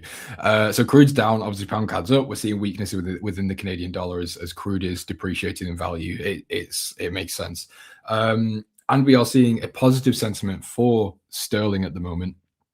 So, yeah, I mean, it's not a huge surprise in my book. But again, as I've been saying regarding the Canadian dollar and oil, it's all very, very dependent on headlines. So personally, I don't like to be subject to that. Obviously, any trade can be, but, if I can actively avoid it as much as possible, I will do, because essentially, especially with Trump, it's more of a coin flip, in my opinion. So yeah, it's not really for me at the minute. Never lost money? Yeah, I should hope not. The amount they pay their analysts and traders, it'd be very disappointing if they started losing their clients' money. I'm gonna leave yen alone till next week. We have NFP. Hope BOJ calm down. Yeah, it'll be fine. I mean, this normally happens with an intervention. We see the rally to the downside. We see a little bit of consolidation. Now it just gets bought back up. So if you put yourself in the position of a trader who has large bankroll, would you want to sell dollar yen or would you want to be a buyer? Keep in mind, dollar yen is overall bullish. You get paid very nicely on swaps. Why would you really want to be a seller? Surely this would be more of an opportunity to be a buyer. With that said, that's obviously more of a longer term view. And again, you would need a bit more bankroll. Obviously, if you're trading with $500, that's not going to work. But I wouldn't really want to be selling, to be honest. I would more just want to wait for a good buying opportunity. So as I said earlier, could be when we reach this 200 moving average on the daily. Maybe I'm wrong and we end up breaking lower. Fine. Maybe we can go up to the weekly and start using this 200 moving average or the 50 moving average here. That's kind of my viewpoint. I'm not really interested in being a short seller. I just don't see the value in it. And I don't see a reason that anyone would really want to be that much of a seller unless, and the only thing that would break my view there is if the BOJ started hiking either by surprise or aggressively.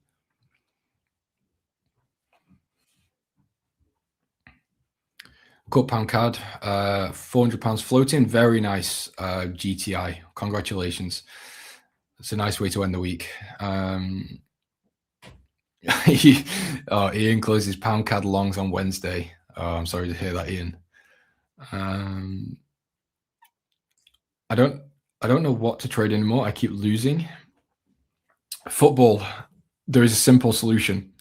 Buy the Edge Finder with code ELITE. It tells you what's bullish and what's bearish, and all you really need to do is look for an entry. And I know that sounded very marketing like. However, I'm actually not joking. So if you look at the majority of my positions, they are all in line with the Edge Finder. So Aussie Swiss, we were long, we got stopped on a trailing stop, we made profit. Bullish on the Edge Finder. Aussie New Zealand took this, bullish on the Edge Finder. Obviously, there's a whole array of different trades I've taken in the past that I've shown you all that are all based on the Edge Finder. So a big problem that retail have is they overanalyze. I'm saying retail like I'm not one of you. Obviously I am, but they overanalyze everything. So it's like, oh, what's my daily bias, or what's the bias of the market? Just use a 200 moving average. It's not complex. Just put a moving average on your chart. That's your bias. It's so simple. Then you've got, again, well, the Edge Finder's, but the fundamentals are bullish. The trend is bullish. That's the bias. All you need to do is find the entry, which is very likely best to be on a pullback, because pullbacks are so simple. If you think about what a pullback actually is, when the market moves, people want to take the profits. When they take the profits, we have the pullback. On the pullback, other speculators view that as a value place to get back into the trend, or get back into the market, sorry, especially if the trend is still bullish, fundamentals are bullish, the swaps are good. It's, you know, people really overcomplicate trading on a technical level because they've never really understood, or they've never been taught, or they don't care about what's actually driving markets and why markets move. But if you take some time and actually learn about them, it really simplifies everything. And yes, you might have to spend 6 months or a year trying to understand these things and really get to grips on why the markets are actually moving and how they move and what other people see in the markets and why, you know, JP Morgan might want to buy or why Goldman Sachs might want to sell. You know, it generally does become quite simple. And I know, you know, I know maybe I'm saying that from a place of experience, but obviously I'm trying to simplify my experience to pass on to other traders that might be a bit newer. Because I know, trust me, I spent so long trading ridiculous technical stuff and it just never worked. And as soon as I took the time away from the markets and away from technicals, I understand more about not just economics, but about the economy and all these types of things. It's like, okay, well, if I am in the UK and I can see everyone around me really struggling with energy bills and the NHS, you know, no one can get placed in the NHS and all these other things. And there's all these talks about a cost of living crisis and recession, all this type of stuff. Well, okay, I've got that personal experience now, or that personal connection with this economy, and I know for a fact it's not doing well. What does the data say? And I can then start applying that. And it goes down that rabbit hole when it comes to economics. And then once you understand your own economics, you can then start applying the same thought process to other economies, like, you know, the US or Canada and so on and so on. I know that was a big ramble for a very quick message. I do apologize, but I just think there's so much wrong misinformation and flat out lies. It becomes very, very difficult for people to actually be traders because they expect to look at an FVG or a trend line or, you know, whatever it may be, and then outperform people that are getting paid 6 figures a year to do this as a career with the best technology, the best information, the smartest minds on the planet. And you're sat trying to draw boxes and lines and expecting to do better than them. Bearing in mind, they do not, you know, 10, 20% a year is kind of their average, obviously across all of them. So I think it's important to have these types of conversations now and again where, you know, it might not be what you want to hear, but for the majority of people, it is what they need to hear. Technical analysis doesn't work. Well, I disagree. I think it does work, but you have to find something that is very specific. I think there are recurring patterns in the market for sure. I mean, like what I trade is break and retests. That's like the core thing. So, you know, in fact, Bitcoin's not a great example. What's a good example? Aussie, New Zealand. Let's just take this. So the technicals here, you know, in theory, if I didn't pay any attention to the edge finder or the fundamentals or central banks or anything like that, you know, the fib, oops, that's not what I want to do. The fib from low to high pullback, you know, retesting some previous structure on the left. Same thing over here, retesting some of these low, oh, that's a really bad box. Retesting some of these lows over here. Same thing here, we come down, retest some of these highs. These are all, it's all technicals. It does work. But again, it's about being able to add your own filters, your own confluences, and those types of things. In my book, or in my case, those confluences are fundamentals, which just make everything so much more simple. Because, you know, that is what moves the market in a certain direction. So I don't need to sit and decode the markets or try and understand a crazy algorithm or anything like that. I just look at, okay, one economy is doing better than the other economy. Okay, probably, you know, most likely scenario, I want to buy or sell. Anyway, we're going to move on because I could talk about this topic for ages. And I have also realized that I am on a bit of a time limit still, even though I've got a longer segment than I normally do. Let's just double check. So 10 minutes, and then you have the real Chris Pulver coming on, not the fake one, the real Chris Pulver.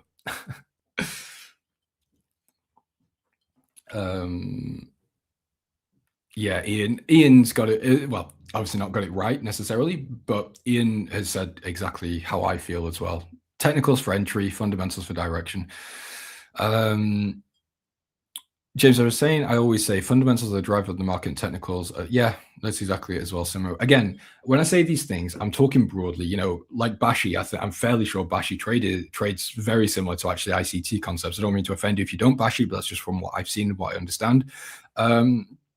I'm fairly sure Bashi's been funded quite nicely and got some payouts. I'm not saying it doesn't work, but I'm saying more of this as a broad message for the masses of retail traders, especially the ones that are struggling. Chris is an amazing trader. He is, absolutely, yeah. I've been meaning to get some mentorship from Chris for options. I still haven't gotten around to that. Top 3 Forex pairs. That's not really a question, football, to be honest with you. There isn't a best pair. It depends on what the fundamentals. Like right now, Aussie New Zealand is my best Forex pair. Next week it could be Euro dollar, or it could be pound Swiss. I mean, probably not pound Swiss, but it could, do you get what I'm saying? It could be a whole array of the G10 currencies or currency pairs. So I don't want to sit here and tell you Euro dollar is the best pair, because it's not. There is no best one. However, there are bad ones. So let me show you this. Dollar try. This is a bad market. You don't want to try and trade dollar try. In fact, I don't even think your broker would allow you to get into this market, let alone even list it. But there are bad markets that you don't want to trade, like emerging and exotics. For the majority of retail traders, the spreads and the costs are just going to be way too high, and likely the fills are going to be bad as well. So you want to avoid those markets. Generally speaking, just the G10s, G7s, G8 markets, you'll be fine. As you get more experience and things, yeah, sure, move to exotics and emergings. But anyway, we'll leave that there. Sorry, Bash, I didn't mean to offend you with that. I just fairly sure I saw you draw liquidity sweep, so I just assumed it was ICT. Yeah, Chris is a fund manager. Yeah, I mean, I think Chris is probably one of the best guests on the show, especially if you're on the more complex side of trading with options and that type of thing. I'll be honest, goes over my head completely, but that's why I'd be quite happy to take some mentorship from him. Anyway, let's just do a final checkup, because I've got about 5 minutes left, give or take. So what do we have? Pound, very bullish reading of +8. Australian dollar, so already pound Aussie off the table. We don't have another currency individual that's getting a bearish reading, so it's tricky, because I'm actually going into the weekend with pretty much nothing. I've got really not any interest in the markets right now. I think, as I said, oil might be the best one that I can find. However, the caveat is that I need to see this candle close bullish. If it doesn't close bullish, then I'm going to go into the weekend with just the Aussie New Zealand trade. Euro pound, I mean, we've already covered Euro pound, but I'm just so annoyed. It's just such a kick in the teeth. I had a pending order for 3 days, and then it comes within 2-3 pips of my entry, and then doesn't hit the entry, and then just rallies down. Yeah, I can sit and dwell. There's nothing I can do, but it's just unfortunate. So yeah, this is the plan at the moment. This could change, of course. Don't take this too literally. The markets can move on Monday, Tuesday when I'm not with you guys. But yeah, this is my idea at the moment. If we can see the market pull back into this fib zone, I'll be very, very happy to be a seller. And then, actually, let's talk about take profit. Where could we look to TP? There is a lot of room, actually. There is a large amount of space where we could look for that larger or the higher time frame mean reversion to play out. So just to quickly speed run this, Euro pound is a very correlated pair. You've got Europe and obviously the UK. So this is inherently a market that does see mean reversions, and we haven't really had one for quite some time. We did have one over here, but this was a year ago. Since then, we've had really large upside and no downside, which again for this market is a little bit uncommon. So I wouldn't be surprised if we do over the next couple of months or maybe even a couple of weeks, we do see this market revert back down to these lows. I'm not saying, again, I want to clarify, it's not a fact. I don't know, but it wouldn't surprise me if we do come down to around, let's just, for the sake of round numbers, we'll say 0.825. So if we could position into a short at some point, there is a fantastic R&R to be had. The asymmetric risk, for me to sound all professional, is phenomenal. I love it. But again, it's just, can we get that entry? I took 4 or 5 positions last month. Yeah, I didn't really take too much last month. As I said, I took a pound Aussie. I did attempt a long on pound Aussie, didn't work out. Took a long on dollar Swiss, didn't work out. Took a long on pound CAD, didn't work out. And I got stopped on New Zealand US dollar for break even. So yeah, last month wasn't really that great for me. Did have some wins in there as well, of course, but yeah, generally speaking, it wasn't really anything to shout from the rooftops. But of course, Aussie New Zealand is my saving grace right now. I'm more of a quantitative trader learning econ metrics. Okay. Okay, fair enough. Yes, James. And you can hold longer because of positive swaps. Euro pound. Yeah. Took 2-3 trades in 1 week. It was sit for 3 weeks. 2 profitable, 1 L. Very nice. Well, Bash, I've seen your R&R, so I'm sure your 2 profitable trades were more than enough to to be satisfied for the week. Excuse me. So 3 minutes left, and then Chris Pulver is coming to take over the show. If there's any requests or questions in the meantime, let me know. If not, I'm sure I can ramble for another couple of minutes. If you're seeing Euro Swiss is also getting a bullish reading along with Aussie US dollar. I don't really have any interest in those markets. Euro Swiss, yeah, there's not really. In fact, there is nothing. Look at the daily on that. That's that's not looking too great for me to be a buyer. Actually, we've rejected this daily 200 moving average twice now, as well as here. H4. We've also broken below this 200 moving average. This current H4 candle is also looking quite bearish, so I think I would give that one a miss. Then Aussie US dollar. It was bullish reading. Yeah, bullish reading. So this one's looking good. So how would I go about this is the question. Fib from low to high, wherever the high will be printed, 50% retracement. I think, yeah, this looks all right. It's not fantastic, but I can see the idea, I can see the vision. So change this to support.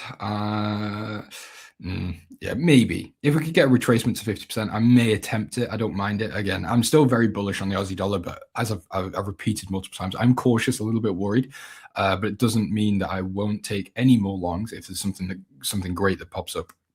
So with the RSI becoming a little bit overbought here, a pullback seems reasonable. So yeah, maybe this is a play. So I'm going to add this to the watch list, and we'll see if we can get something on this one maybe next week. Quick look at pound Aussie. Any idea on US 30? Yeah, so all right, let's try and do this as quick as possible. So US 30 and the S&P is kind of the similar thing. I wouldn't want to be a buyer right here. So my only view really is waiting for another pullback, whether we, maybe see a double bottom here, or if we see a 50% retracement, something along these lines maybe would warrant a long position. However, I just don't see anything right now. It's a little bit too elevated. We've had already quite a large rally. So yeah, the only way I could leverage a position into here is on a reasonable pullback, which doesn't seem to be on the horizon right now. Someone else asked for pound Aussie. So the problem with pound Aussie is, although it looks good to be a short seller, all it takes is one quick look on the edge finder. We've got the pound that's bullish, and we've got the Australian dollar that's bullish. But we've also got the pound that is actually slightly more bullish than the Australian dollar by 1 point, or one, whatever you want to call it, by 1. So as far as I'm concerned, if you're trading pound Aussie right now, you're basically trading 2 strong currencies against each other, which in my opinion is kind of the opposite of what you want to do when you trade. You want to trade a strong versus a weak, not a strong versus another strong currency.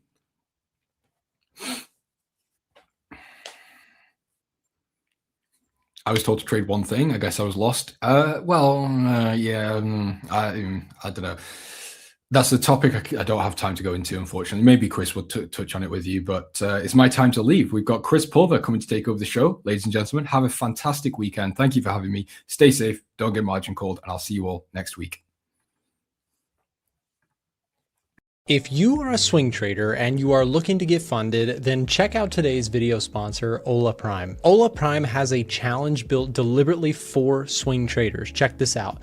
The Prime Challenge offers the ideal setup for swing traders with leverage up to 30 times. They also allow news trading. Weekend holding is also allowed. They offer up to 95% in rewards, and they have a 100% challenge fee refund available if you are able to complete the challenge. I know that a lot of people who watch these live streams tend to be more swing trader focused. So when looking for a partner to sponsor today's show, Ola Prime stood out as a perfect candidate. If you'd like to check out Ola Prime for yourself and get a live stream discount, then check this out. Simply use the promo code A1Live, that's A1Live, for 35% off any of their challenges. As always, make sure to do your own due diligence to see that this is in fact the right firm for you if you are looking to get funded. All the information will be now dropped in the live stream chat or in the description down below. Now back to the stream.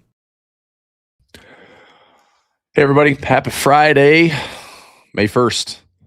Let's have a look at everything. So I was just finishing up a live session. I was talking about this trade just a few minutes ago, and I think I'm ready to evaluate this one for a trade. Now, if anybody looks at the Aussie New Zealand with me, does anybody want to short the Aussie New Zealand? I mean, this thing has gone up from the lows of 1.06 all the way to 122. I'd love to short it. The problem that I have with shorting this is I think we're going to this breakout symmetry at 2,700, and I think shorting it is a little bit of a short-term guess. And yes, I do think the market can drop a couple hundred points, but I think the better trade is to dollar cost average long in this thing, trade small, and trade this thing to the breakout symmetry at 2,700. That's what I'm going to do right now. Okay, so as much as I want to short this on a rising wedge pattern, I think the easier trade is trade small. If we come back to the base of this wedge, trade again, and then space it out and buy this thing and hold this thing until we get the measure move at 2,700 and have this pay us, have this pay us, have this pay us if we have any pullbacks, and just stay with this longer term. Right now, I mean, it's rare that we've seen a swap that's positive on Aussie New Zealand, but we have a 4.1 Aussie bank rate versus a 2.25 Kiwi bank rate. I think that's why this market is finally ripping to the upside and going like this inefficient trend. Oh crap, I just closed out my oh, you idiot. I just closed out a bunch of browsers. Give me a second. So I had that up.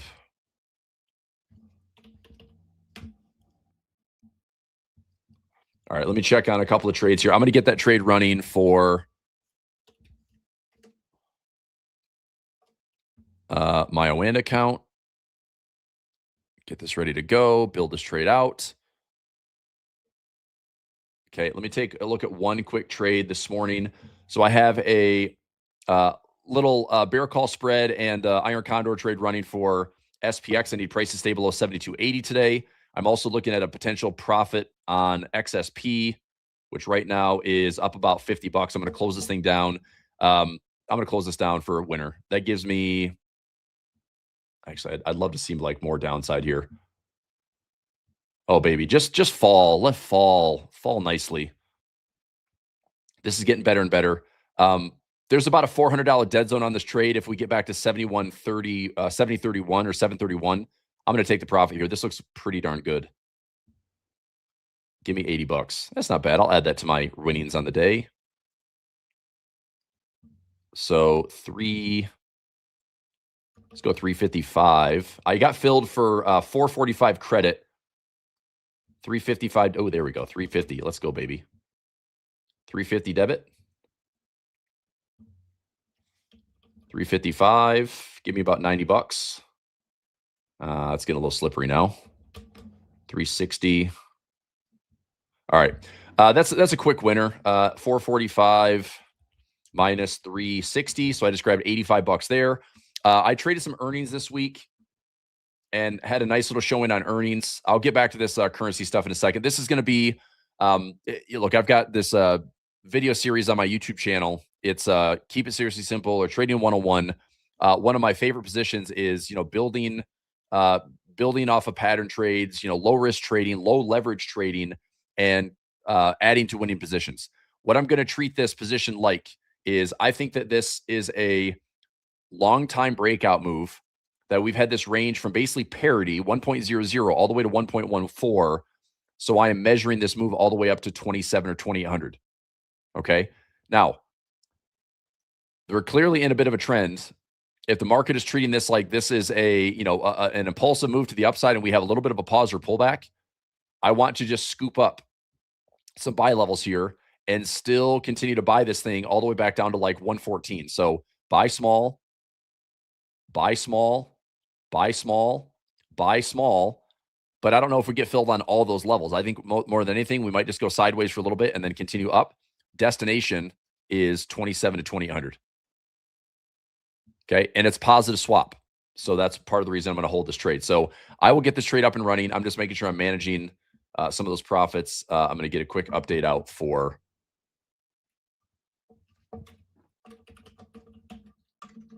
daily profit.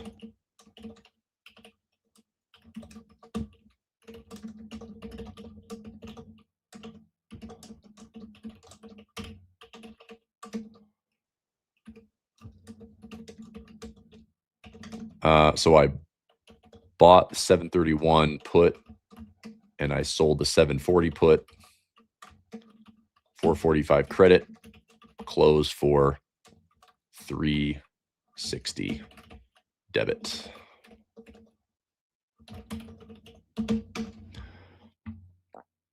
All right, let's go back to this. So let's go Aussie, New Zealand. And I'm going to do this one like pretty methodically because I want to get this one out for pulver alerts. So again, this is kind of like the, institutional style of trading here versus, Chris, give me the take profit, give me the stop loss. I'm not going to trade that way. I'm going to trade really small and I'm going to scale myself into this trade. Okay. So what I'm going to do is I hate buying it right now. I really do, but I'm going to. So I'm going to buy it for basically like $1, $1.50, $2, $2.50. I'm going to scale myself into this trade. My destination and profit target is 20. I'll go 26.90. I think 2,700, 2,800 is fair. Okay. So I'm going to go ahead and just take a small chunk of it right now for $1. I'm going to give myself, that's like a $600 or $700 drawdown. I'm totally fine with that. So let me go ahead and get this trade in. I'm going to start it at market at 21.95. That's a terrible trade, by the way. If you want to wait for a pullback, here is the best way to enter this thing on a pullback. If we break this rising wedge pattern, which I think that we will, we probably have a pullback that's likely coming to like 119.60. Okay. So if you want to wait, buying it like a 120 handle and a 119 or 118 handle, that's a smarter way to at least buy some dips. I'm going to participate because if we go up another, 500 or 600 pips, I at least want to be in that trade. Okay. In that trade for a win. So I'm going to take a small trade at $1 and just kind of scale in my trade sizes. All right. So I'll get this all listed here. Just give me a second. So I'm going to go buy at market. This will be for $1. And my take profit's going to be 26.90. And if I want to get really, really meticulous on the measurement, take this parity move, do this exact measure move right here. This move is 1,400 pips. If you take a 1,400 bit breakout on top of that move, you can see that this is resistance. This is resistance. I truly think that we're going to go to 2,800. So here's what I'm going to do. I'm going to set a take profit at 27.50, and that's 50 pips shy of my symmetry. Now, if I hit 2,700 and I'm in 2, 3, 4, 5 positions, I am probably taking profit on that chunk because it's going to be worth, several $1,000. So I'll take the profit. Okay. All right. So I'm going to buy this thing for, let's see there. That's 88 cents a pip. I'm going to go 16,000 units, 17,000 units. That's exactly $1. I'm going 17,000 units. I'm going to scale in $1, $1.50, $2, $2.50. I'll just scale in. And then 27.50 is going to be my take profit.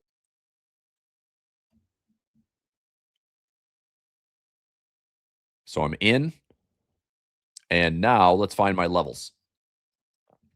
So I'm going buy level 1 at, I got filled at 21.98, 1.2198. And again, I said this is a poor entry. Okay. But it's not about that entry. It's about getting some skin in the game with, I think the destination is at 27 to 2,800. Okay. Buy level 2. If you're short, Max is saying he's short. That's fine. Look, if you're short, I would be taking profit around like the 2,000 handle. I think this is a rising wedge that at best comes to like, 2,000, 1.20, 1.19, and probably finds, somewhere in this fib. I would think that like a 236 or 382 is probably going to get hit and still end up going higher. Okay. This pair is pretty notorious for pulling back to like 5.0s and 7.86s, which honestly, I'd kind of love that trade if we get it. So I'm going to dollar cost average into those levels. So I'll base it off of this fib is going, near these highs. I'm just going to put a nice fib swing on here and go like, I'm going to go at the base of the wedge. So this thing started out, I mean, it's funny. Like I'm going right back to like the good old days of how I managed a currency fund for all these years. Base of this wedge is around 1.1867. I'm just going to buy the round number at 1900. Doesn't have to be. And the nice part about trading this way is it doesn't have to be super specific and like precise. You just kind of get some trades in and just focus on the big picture. Okay, so this is the base of rising wedge. And then below that, I'm going to start looking at my fibs. So if that's 1900, and I think that we could pull back to maybe the 1400 zone. Let's go to like 1633 is a 382. Let's go round number 1700. Buy level 3, I'll go 1.1710. So spacing and round number at 1700. And then buy level 4 is going to be a 1510. Spacing, round number. That's enough. Okay. Those are going to be all of my test levels. All my test levels. Because if this thing doesn't really pull back and it just keeps going, then my destination is 1.2700 to 1.2800, which is fine. So I'll still make about $500 to $600 on my first trade. All right. Now, if it does roll over here where we have a rising wedge and it rolls over and it falls back down, great. I have this trade, which is going to be in a small drawdown. I'll get filled on this trade, and then I'll wait and see if we have deeper pullbacks because that's trade 1, 2, 3, 4. Hold these levels. We have a low to high swing, pull back again, then push to symmetry. There's our destination. Now I'm filled on 4 positions. That turns every trade into, this is about a 600 pip winner. This would be about a 900 pip winner. This is going to be about a 1,000 pip winner. And this is going to be a 1,200 to 1,300 pip winner. This is what's kind of enjoy about the way that I trade like this. When you add this stuff up, I can nurture a small, couple $100 drawdown, couple $1,000 drawdown. When I'm all done on these trades, 600 and 900 and 1,000 and 1,200, you turn about let's say a $2,000 drawdown into a $3,700 profit. And if I scale in with slightly bigger trade sizes, I think this dollar amount becomes, maybe I make like $4,000 to $5,000 on the trade, and my risk would hopefully be less than $1,000. So it's creative planning. It's big picture stuff, but it does work very well. I had a lot of success doing this in the currency space for a decade plus when I was managing almost $10 million in currencies.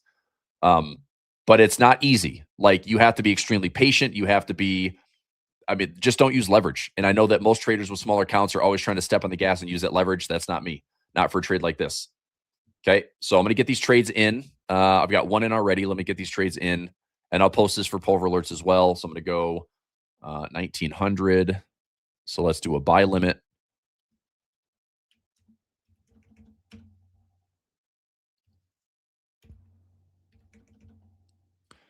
Okay. And that would be at a 1.1900.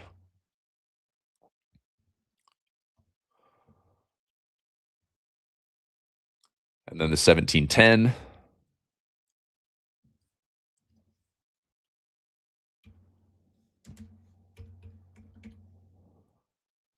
Buy limit at 1710.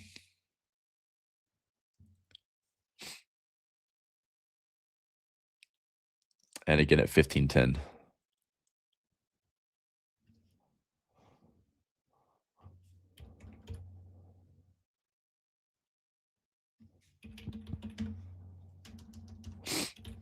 $15.10. Okay. Okay. All right. So this is a little messy, but I'm going to take the screenshot on my broker platform and throw this into Pulver Alerts. Here's what it looks like. So these are all small, small entry, small entry, small entry, small entry. Now, what I'm also looking for is for past resistance to offer support. I'll look for some bottoming patterns. And if this trade, this is kind of to wrap this all up. If this trade pulls back and fills, pulls back and fills, pulls back and fills, I'll look at a trend line break. I'll also start stacking up buy stop levels up here and still go after the same destination at 27.50. So I'll take these little testers of, small $1, $1.50, $2 trades, and then I'll start adding additional they're not going to be the same unit. I'll add different trade sizes so I can close these out at any order. But if I add another 3-4 trades on here, again, I can accelerate my gains because I'm adding to my winning position. So I never get too aggressive on my dollar cost averaging, and I never get too aggressive on adding more to it. But when we are going from A, B, C, D, or a low, high, higher, low, higher, high, when this is my destination, I like to add more trades over here because it's ultimately going to get there, which is why I price out symmetry measurements. Okay. Like getting to 2750 or 2800 is not random. That's measured. Did I buy it at the market? Yes. I bought a spot market price at 21.98. Okay. So let me take this screenshot. Here, this is probably easier. Okay. So 21.98 poor entry. So I'm acknowledging it wasn't a good entry, but my buy levels here, and I'll put in a take profit. So take profit area is 1.27 to 1.28. I have limit to close at 1.2750 for all positions. Okay. Give me some wise yeses in the chat if that makes sense. If that makes sense. Cyclone says you don't use stop losses. Here's why. In this trade, I'm not trading large enough to use a stop loss. I'm trading, small enough where I can stomach let's say $1,000 drawdown. Okay. Look, I'd be getting my butt kicked if I'm down $1,000 on these things. Like this trade only has maybe a 500 to 600 pip area that I should really be wrong. And I think if anything, this might just go sideways for a little bit and not really pull back much. Like in this positive swap environment with a massive multi-year breakout, I think that the symmetry is the destination to 127, 128. And I think we're going to get there way faster than what we think. So trying to short this thing, the only confirmation I have to short it is I have overbought conditions and I have divergence on a daily time frame and a weekly time frame, kind of like this, and it did pull back. It did pause, but I can see that's maybe all it offers is a pause, maybe a pullback, gets back to here, and then resumes. So I'm going to continue to use this as this is my support zone.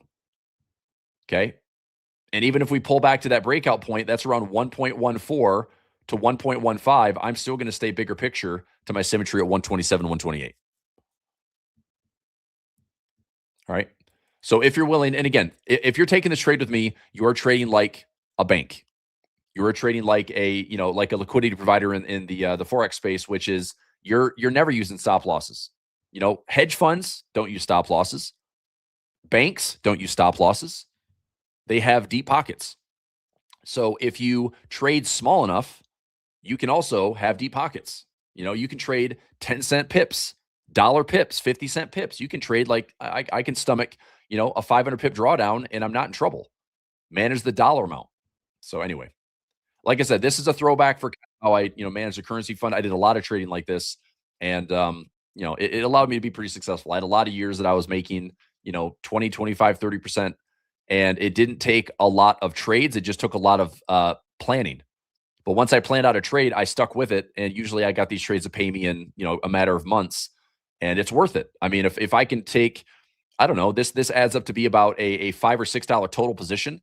If I can turn that into a $4,000 to $5,000 profit with less than a standard lot, at least, standard lot, like everyone thinks of the math is like a standard lot's $10 pip. It's going to be less than that with this exchange rate.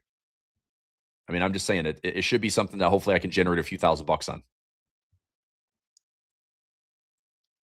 Okay. And like I said, small trade sizes, which means no leverage. I don't want to get in any trouble. If this market is down against me by 300, 400, 500 pips, I don't really care. Okay. And that's a mindset that most traders don't think about, but this is how I'm trading it. Okay. Because here's what I could do. I could say, hey, look, let's just short it right now, get a breakout, go for a little short-term price action here, but I'd turn right back around and want to buy it to take it up to symmetry anyway. So if the bigger picture for me is going to 27, 2800, I'm just going to trade small, trade small, trade small, trade small, level, level, level, level, and still get to the same target and not care about the nuances of this little noise. Yes, a pullback's probably coming. Cool. Give me more buy entries, because I think the destination is higher. Okay. Why not expand your fund? Well, I'll tell you why. I mean, I did expand my fund, but I trade now stocks, options, futures. Forex is a much lesser part of my portfolio. Basically, what I'm managing in Forex now is a couple of robot accounts and some discretionary accounts like this. But most of my funds have migrated into trading indexes, options, lots and lots of options. And the reason why simply is risk management. Risk management in trading options is literally, even though I use very little leverage like this, here's the difference. Okay. If I look at this is, literally doing this for like a decade plus. If this is my year from January to December, this is me as a currency manager. Okay. So January to December, here's my P&L. Let's just say I have a $100,000 account. Okay. That 100K starting account would basically do this. And then it'd be up like 10%. And then it'd do this. And it'd be up another 10%. And then it'd do this. And I'd finish the year. I would literally get all my profits in like 2 or 3 trades for the entire year. That's not to say that I couldn't be more active and trade more short-term swings and try to grind this thing out, but it was so much safer and easier to have these trades hit. But what I started to notice is this would take me, maybe 3, 4, 5 months to get profit. That started to take 6 months, 7 months, 8 months, 9 months. And meanwhile, when I'm trading stocks and options, I can take very small risk and have a bias that is up every single day, every single week, every single month, every single year. Why would I not trade that? That is a much easier tailwind than to grind out a Forex trade that doesn't care whether it's up or down. And liquidity and daily trading ranges got much, much tighter, much, much smaller. Brokers are playing games, are closing down servers. It just got a lot different out there. So it's opening back up now, which is good because obviously there's more and more traders coming to the mix. But I mean, trading through the Swiss National Bank and Brexit, and trading through COVID, U.S. traders have very few brokers to work with now, and it just changed. And so rather than waiting for this, it's like, let me ask you a question. If you traded something that gave you a 71% bias to just be one direction, wouldn't you trade that? Literally, if all you did was focus on buying something and it had a 71% chance of going higher, would you trade it? If you're all traders, you like biases, right? You like the house edge. So you're starting with a 71% edge. Be long equities and you have an edge. If you want to trade more short term, you have about a 62% edge being long every month. If you want to trade every week, you have about a 58% chance of being long every week. If you trade every day, you have a 54% chance of being long every day and making money. In currencies, none of that applies. You can't say that I'm going to be long this currency pair for the entire year and think there's a probability of getting there, because it doesn't matter. The whole world can shift when it comes to currency exchanges. Certain baskets, certain geopolitical events. It's a trader's market. So it just was easier to follow the flow and the house edge, as well as, once I saw that I was getting more disruptions with my algo trading and bot trading, and I was also waiting longer for these big payouts to happen, I just started to say, okay, I'm doing better over here. I'm going to move money over here. I'm going to go where money's treated best. So do I still trade Forex? Yeah, I still have plenty of capital in Forex, but it's not a fund like it once was. And I'm much happier where I'm at, and I'm doing much better. We've had killer years these last 3, 4, 5 years, and I'm happy with that. So anyway, is it easy to transition from FX to options? If you look, if you, here's what's crazy. Learning how to trade Forex, I mean, I am very thankful that learning how to trade Forex made me a much better technical trader, and applying that to stocks. The only thing I had to get rid of is stop trying to short everything in the stock market, right? Because you're like, oh, it's overbought. The RSI is overbought. The stochastic's overbought. I'm going to don't short. Just wait for dips. Buy dips in a bull market. You know, that's the only change, is like follow the flow of the stock market. But trading options, it's a great transition. I am so happy that, you know, here's how it all started in options. When I got smoked like every other trader in the world in 2008, 2009 with a massive drawdown, having no idea what I was doing, you know, with an investment club, you know, we were down about 30% in our portfolio in 2008 during the great financial crisis, which is manageable, right? Individual stocks were essentially going to zero. So that was small, but we were always like pretty conservative. But being down, it's like, okay, are there ways to protect your portfolio? And so my journey into options was, okay, I have stocks. I own stocks. So buy puts. You know, then you learn how to buy puts and then sell some covered calls. And all that is just an option trade to help protect your downside and also generate some income on your own shares. And that's how it started.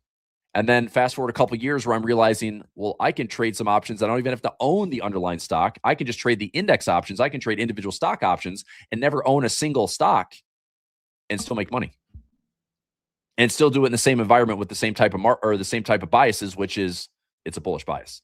You know, is the market always up? No, we have pullbacks and pauses and retracements, and we got all sorts of stuff we talk about. But the reality is the market finds a way to go higher.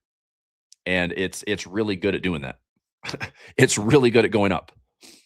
I mean, case in point is we had a nearly a 10% month for April, and we had nearly a 15% month for the Nasdaq from open to close April 1st to April 30th. If you count the March 30th, 31st lows, the S&P almost ripped 13, 14%. I mean, that's historic. We had the win streak of 12 to 13 days in a row. Hasn't been seen since like 1950 or 1980. Like, you're going to keep saying more and more stuff of like, I can't believe that happened. That's never happened, right? Hasn't happened since this historical milestone. The market just continues to surprise us. But the upside is very real. Okay. So anyway, I'm talking about this stuff. If anyone wants to learn options, you're in the right place, because if you are joining, you know, A1 Trading, joining the Discord group, and you're in my Pulver Alerts, I have a 4-hour course on options. And it's 13 of my favorite strategies. And all I need to do, and here's one I'll give you as a bonus. Nick and team, if this is okay, I've got a trading video here that I will share. And I'm happy to give this to you guys at A1 Trading and share this in addition to my alerts, but I give this one for free for everybody. This is about a 70-minute video for just options. Okay. So I've got it here in my Vimeo library, and I will post it in the chat if you want it. Hopefully the link will take on YouTube. I'll just go to Vimeo. Give me a second. So my Vimeo, let's go to my One Trade Mastery here. And what this video serves a purpose for is, if you watch this video, it's just over an hour long. If you watch the video and it just makes you think, that sounds like it makes a lot of sense to me, I think I could understand putting some option trades in, then that's all I'm trying to accomplish. Because if that sounds logical to take a trade on something, and you can buy the shares, you can trade an option, you can create a strategy trade like a spread. It's just a fancy name. Options have stupid names, which I've always joked about. Like they're the dumbest names, and nobody knows what they are, and everyone's confused about them. But the reality is, if you just understand what you're doing, like I'm buying a call, what does that mean? I'm buying a call here and I'm selling a call here. What does that mean? That's why I call my options course, you know, practical options, because take away all the funny jargon and just realize, like, what am I actually executing and what do I need price to do to make money? So here is my video. I'll post it in the chat. So this is, it's an hour and 13 minutes. If you watch this video, here's what I'd like. When you see me next time in these live chats, if you take this weekend to watch it, digest it, you can watch it whatever speed you want. I already talk fast enough. But if you watch this and it starts to ring some bells and starts to resonate, you get some light bulbs going off in your head, then come back and ask me for more. You know, join the A1 Trading team, join the Discord, jump into Pulver Alerts, get that practical options course, dive a little bit deeper into this. Because look, options does come with a learning curve, but so does Forex, and so does futures, and so does anything you're doing. When you're putting money on the line, it comes with a learning curve. Okay. Like right now, I'm messing around with a phone app on roulette, and I'm trying to figure out, is there a way to actually bet on roulette and win? And there's really not. You can run millions and millions of trades in a Monte Carlo situation. If you have a 0 and 00 roulette table, you're only playing with like a 44 to 45% odds in the gambler's favor. The house still has like a 56% edge. Okay. So I realized, like, if you get a hot streak on roulette, you have to quit when you're 10, 20% up. Quit. Because if you play long enough, you're going to lose. That's what every casino knows. That's the game, right? Anyway, point is, if this starts to get you to think about logically trading, and I'm starting to make the vocabulary a little bit more common sense, or a little bit more practical, then anybody can be an option trader. Okay, look, you can trade options for as little as like $5 and $10. You can trade defined risk trades for like $10 to $20. There's trades I take every single week that are as little as $50 to $100. You know, if you're taking that type of risk in currencies, I mean, again, look at your percentages, look at trading options. You can take the same type of risk with a crazy better bias to the upside. Is the broad market bullish? You have a pretty good chance of winning, right? And also what I like is, think about all the manipulation and prices where we see the wick high, the wick low, and price stops us out because you had to put a stop loss right there. But in option trading, none of that noise applies, because all price has to do is price, time, and volatility. If it just gets above your strikes or above your prices, you make money. If you're short the market, it goes below your prices, you make money. But it's all defined risk, and you know all that going into the trade. And it doesn't matter if the price goes literally to infinity or it goes to zero. Your risk that you took on the initial trade and your setup is the exact same trade all the way through the life cycle of the trade. So there's no funny business at a top or bottom, no funny business trying to call that top or bottom on a Forex trade or futures trade that wicks you out because it stops you. In options, you don't have that. It's just a line in the sand and the time in the trade. Again, risk management, less manipulation, less funny business, less shenanigans. That's why I like option trading. Okay. All right. So here is the link. I'm going to go manage. I'll find the one. It's going to be a pretty long link in the chat, but I'll post it. So here is video link, copy, and this will post. So let me know if that link comes through. Nope, just says failed to post. Let's see. James, can I give it to you? How can we get this to everybody? Let me do this. Let's put this in. If you're in A1 Trading Community and my Discord, here's what I'm going to do. Inside my journal, I'm going to do this right here. So if you're in for the Pulver Alerts in the journal, I'm going to put one trade mastery bonus class. 70-minute session and opening your eyes to options trading. Okay, if you like this, then you'll love Practical Options course included with the Pulver Alerts. Okay. So here is one trade mastery. There. And I'll put and tag everyone in this. All right. So check it out. If you have Pulver Alerts, check it out.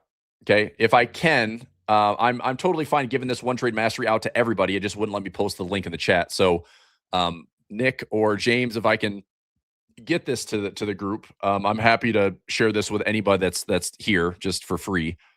Yeah, send it here. Okay, cool. So there's one trade mastery. I'm going to send it to James, and then he can get that. So James, if you want to, do you want a download link?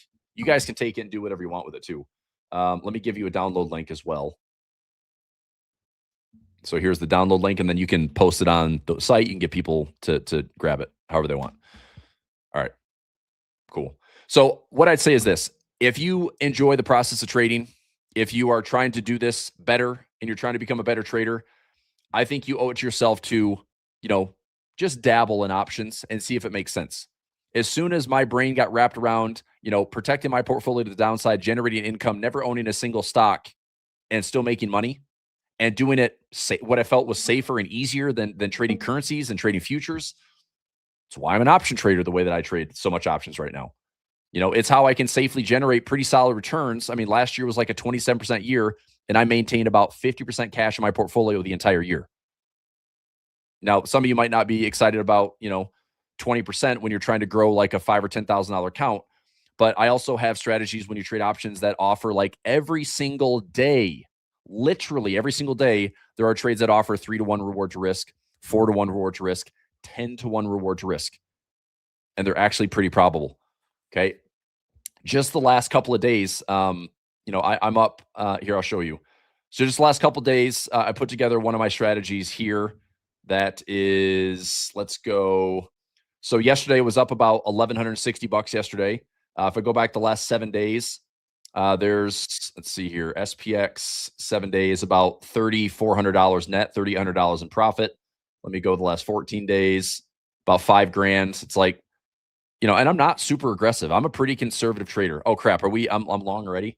Sorry, man. This half hour flies by. I was just, laissez-faire yesterday hanging out with Nick for FOMC. So I guess my half hour is done. All right, here's how I'm gonna wrap it up. Sorry, Tiger. You can come on in just 30 seconds. Aussie, New Zealand, you got the kind of like, institutional grade trade that I'm taking. I'm buying, I'm dollar cost averaging in from 122 all the way down to 115. I think the destination is symmetry. The destination is symmetry is around 127 to 128. 127 is conservative. 128 should be like the perfect symmetry. I'd be happy taking profit at 127 to 127.50. Now, if you're short Aussie, New Zealand, I understand. Technically, it looks overbought. We stretched pretty darn far. We probably will have a pullback, but don't expect this to go too much deeper. If you have a pullback here, at best, this might go high, low, lower, high, lower, low. I would get out there and I'd resume long.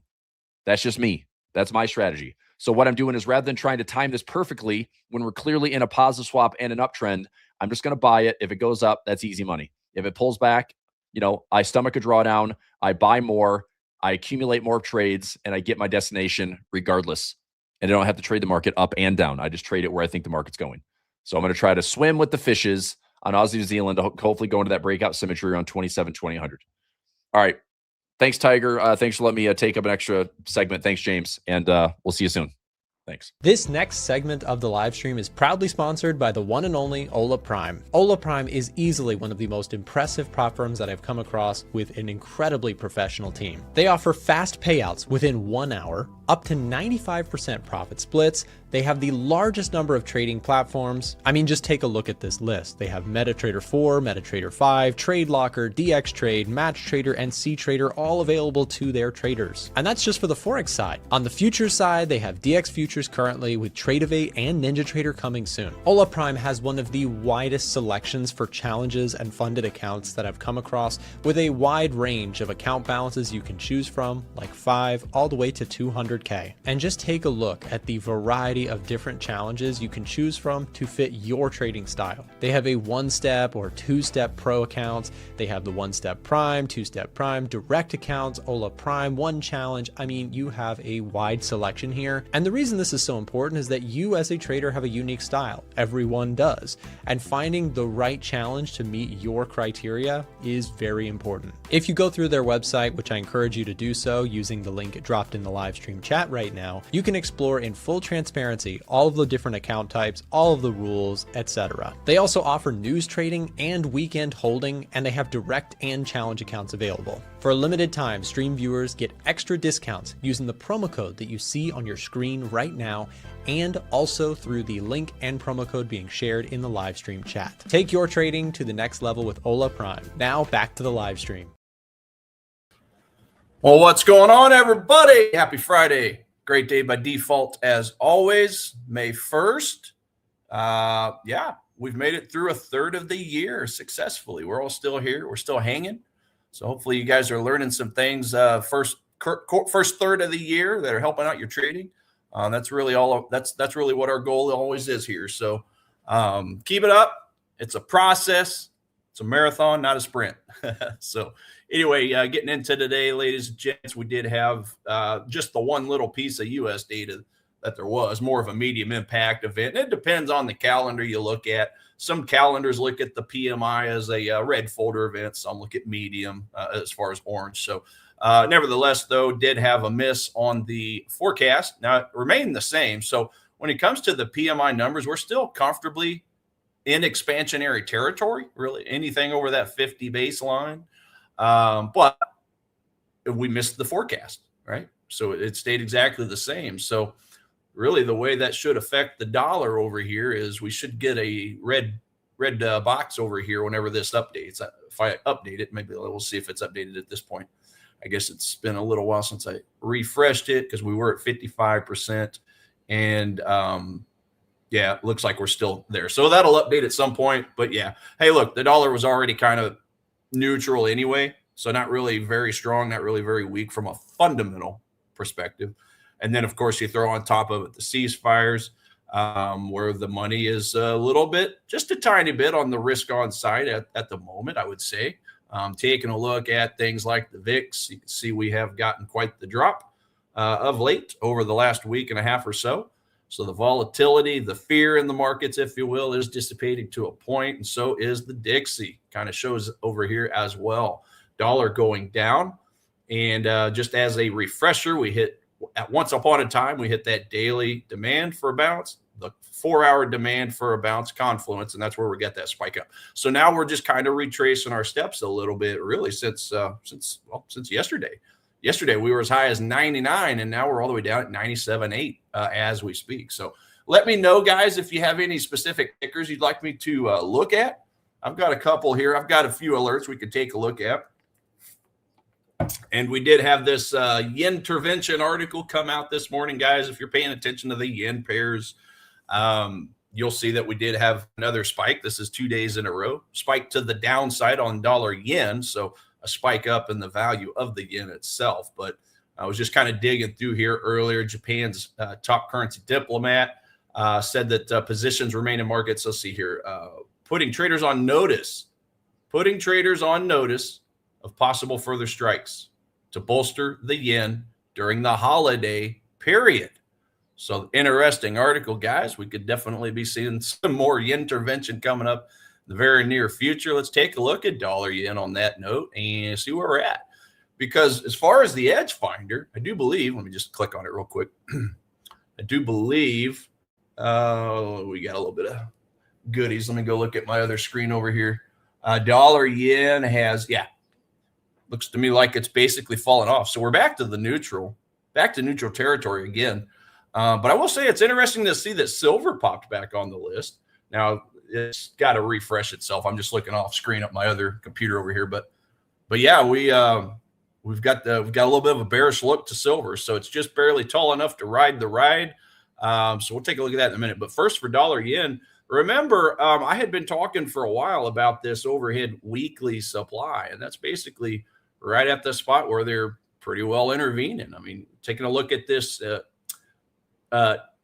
doji candle, if you will, on a weekly time frame from July to 2024, rather. But we did get a push up into it. Now, I was calling for the daily. So, I know that dollar yen has fallen off the list, I do believe, back to neutral, at least temporarily. And probably because of that data that we just saw come out, okay, a little bit soft on the PMI data there.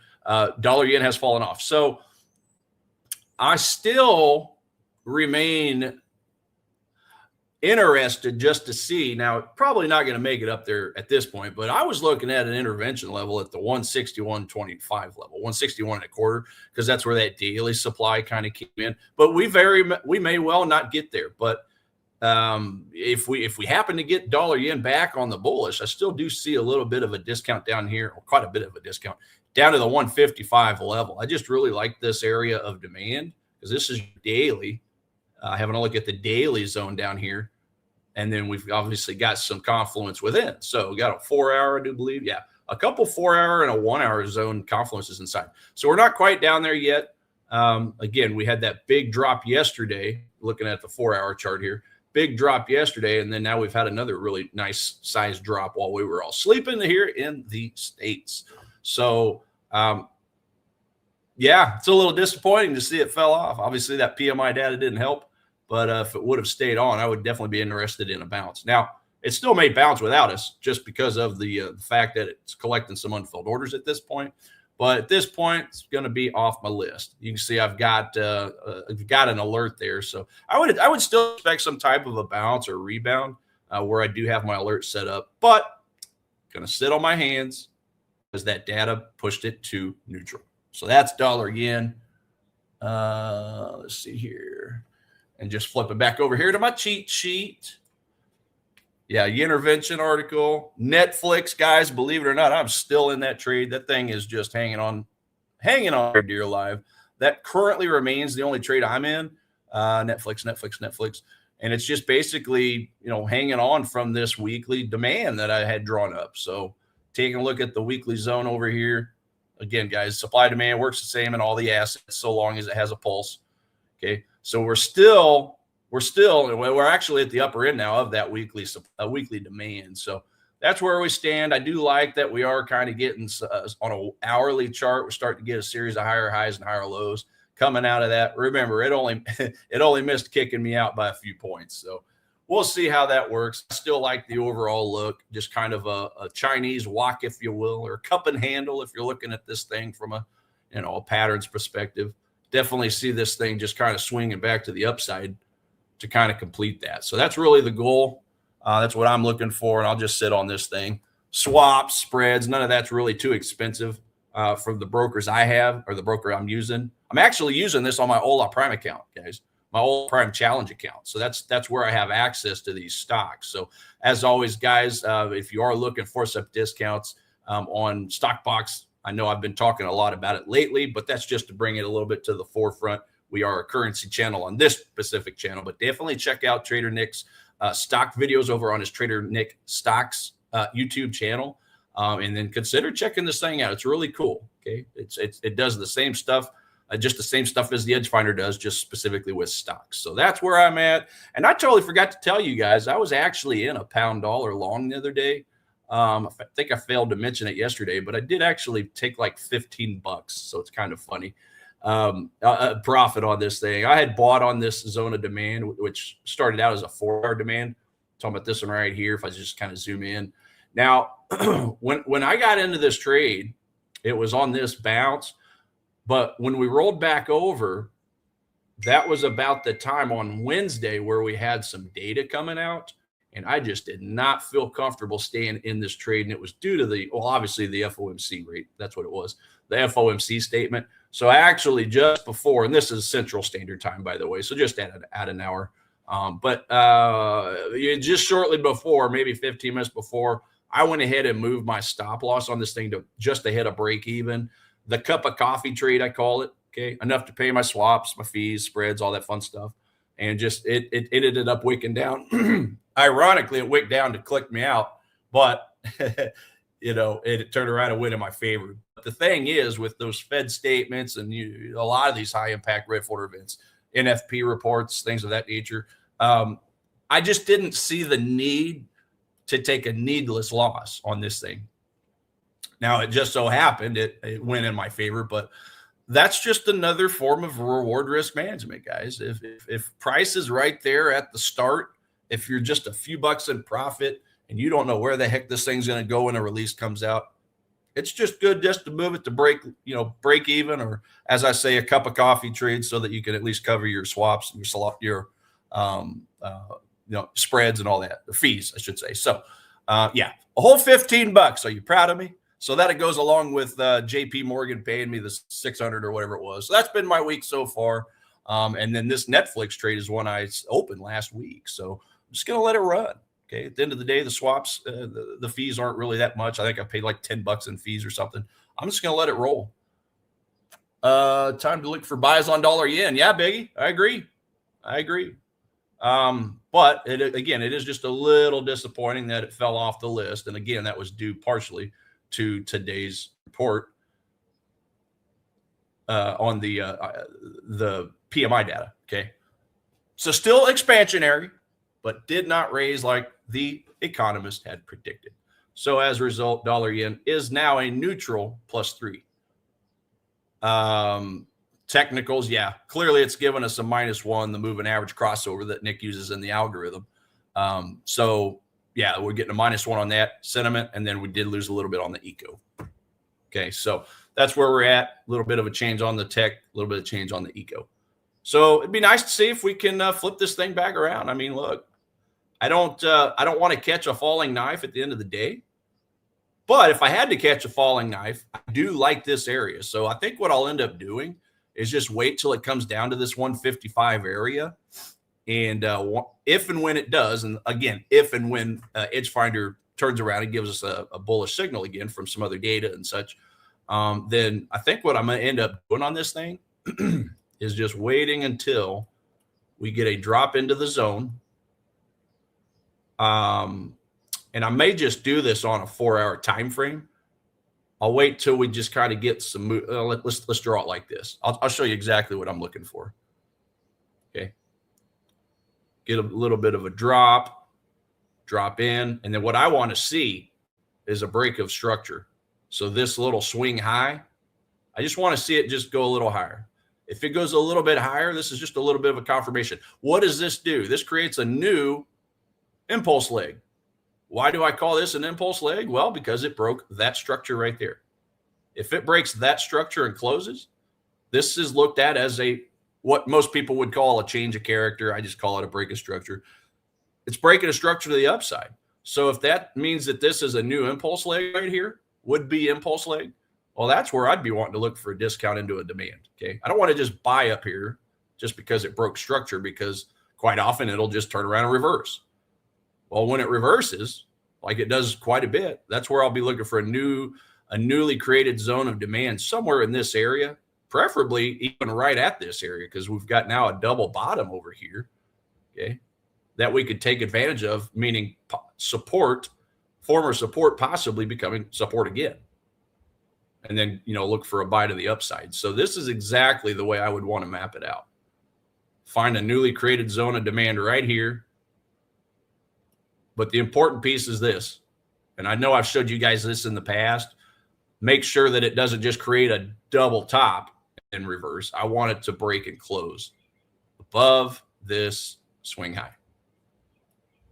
Break above, close, then that gives me permission, according to the rules that I've set for myself, my personal algorithm, that gives me now permission to buy a newly created zone of demand.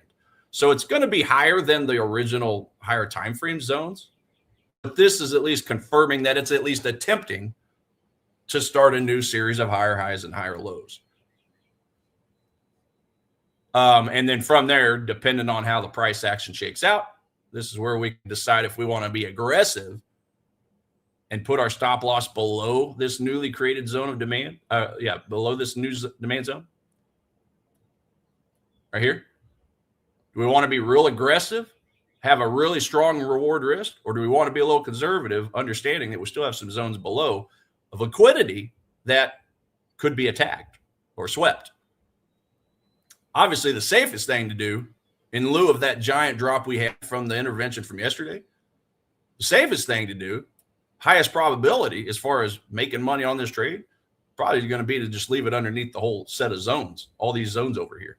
And then from that point, you've got a waterfall down. And quite often, guys, when you get big waterfalls down like this, oftentimes you get waterfalls back to the upside to kind of close that gap, because this is what this is one big gap.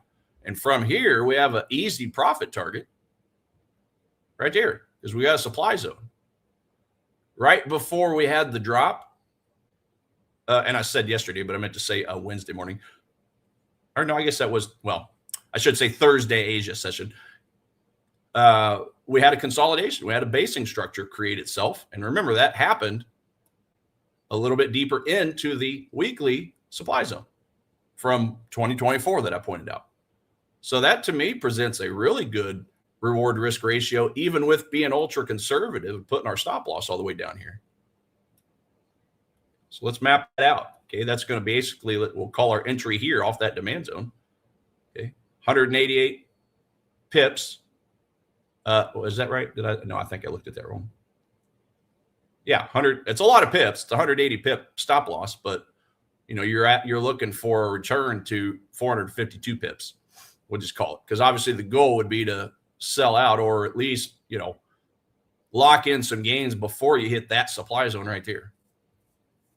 Last thing I would want is price to bounce into the supply zone and get greedy and not move my profits, and then it just take away all the unrealized gains to the downside on another intervention, right?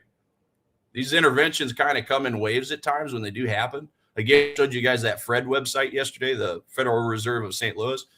You'll see that whenever they do those interventions, they tend to do them, sometimes a couple, 3, 4 days in a row, or not necessarily in a row, but over a short period of time. So yeah, they did a big chunk of it the other day, yesterday, and then they just brought in another chunk. Okay. Another chunk of yen buying, dollar selling specifically. So yeah, that's what I'm looking at for dollar yen. I know again, trading is just like playing pool, snooker, 8-ball, 9-ball, trying to look a few balls ahead, trying to look a few moves ahead, see what the possibilities are. And then of course, you do have this minor supply zone right here that I didn't even draw up yet on a 4-hour chart. So that would obviously be the first stepping stone, if you will, or the first checkpoint, just to make sure that it's going to be able to, this move up is going to be able to chew through it, keep going. I mean, I would expect a push into it, maybe a little bit of rejection down, but ultimately a continuation.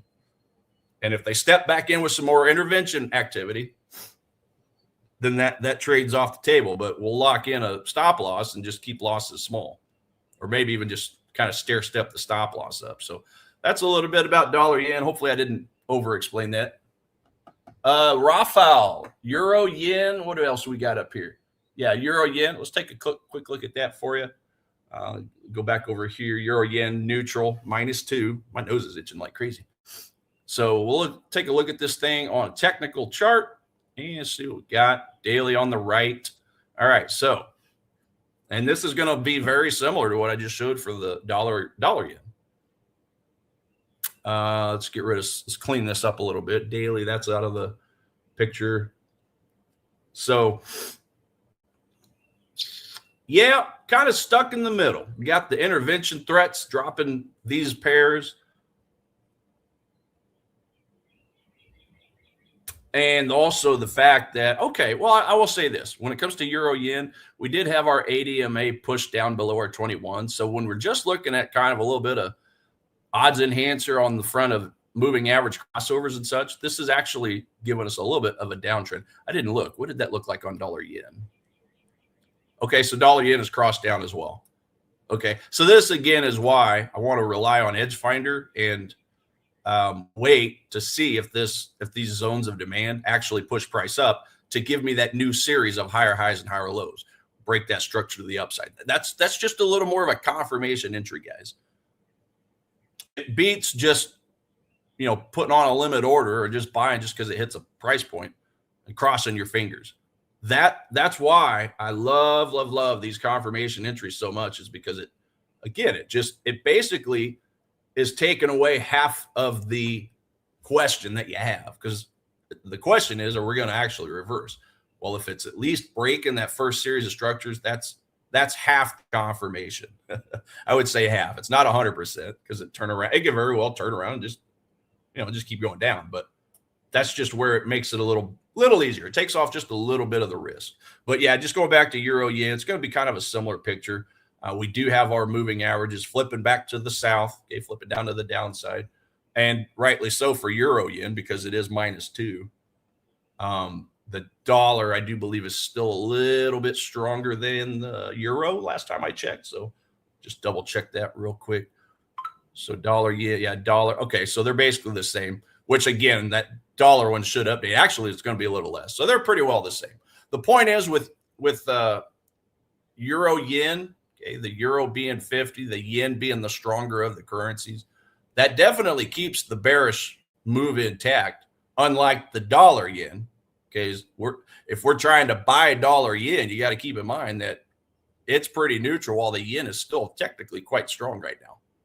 Okay, from a fundamental analysis perspective. So anyway, yeah, just to kind of finish off on euro yen, I don't really have a play on this thing. Don't really have a play. It's just, at this point, is it going to create one big sideways confusion, which it's kind of already doing now, just on obviously about 100 pip range or so.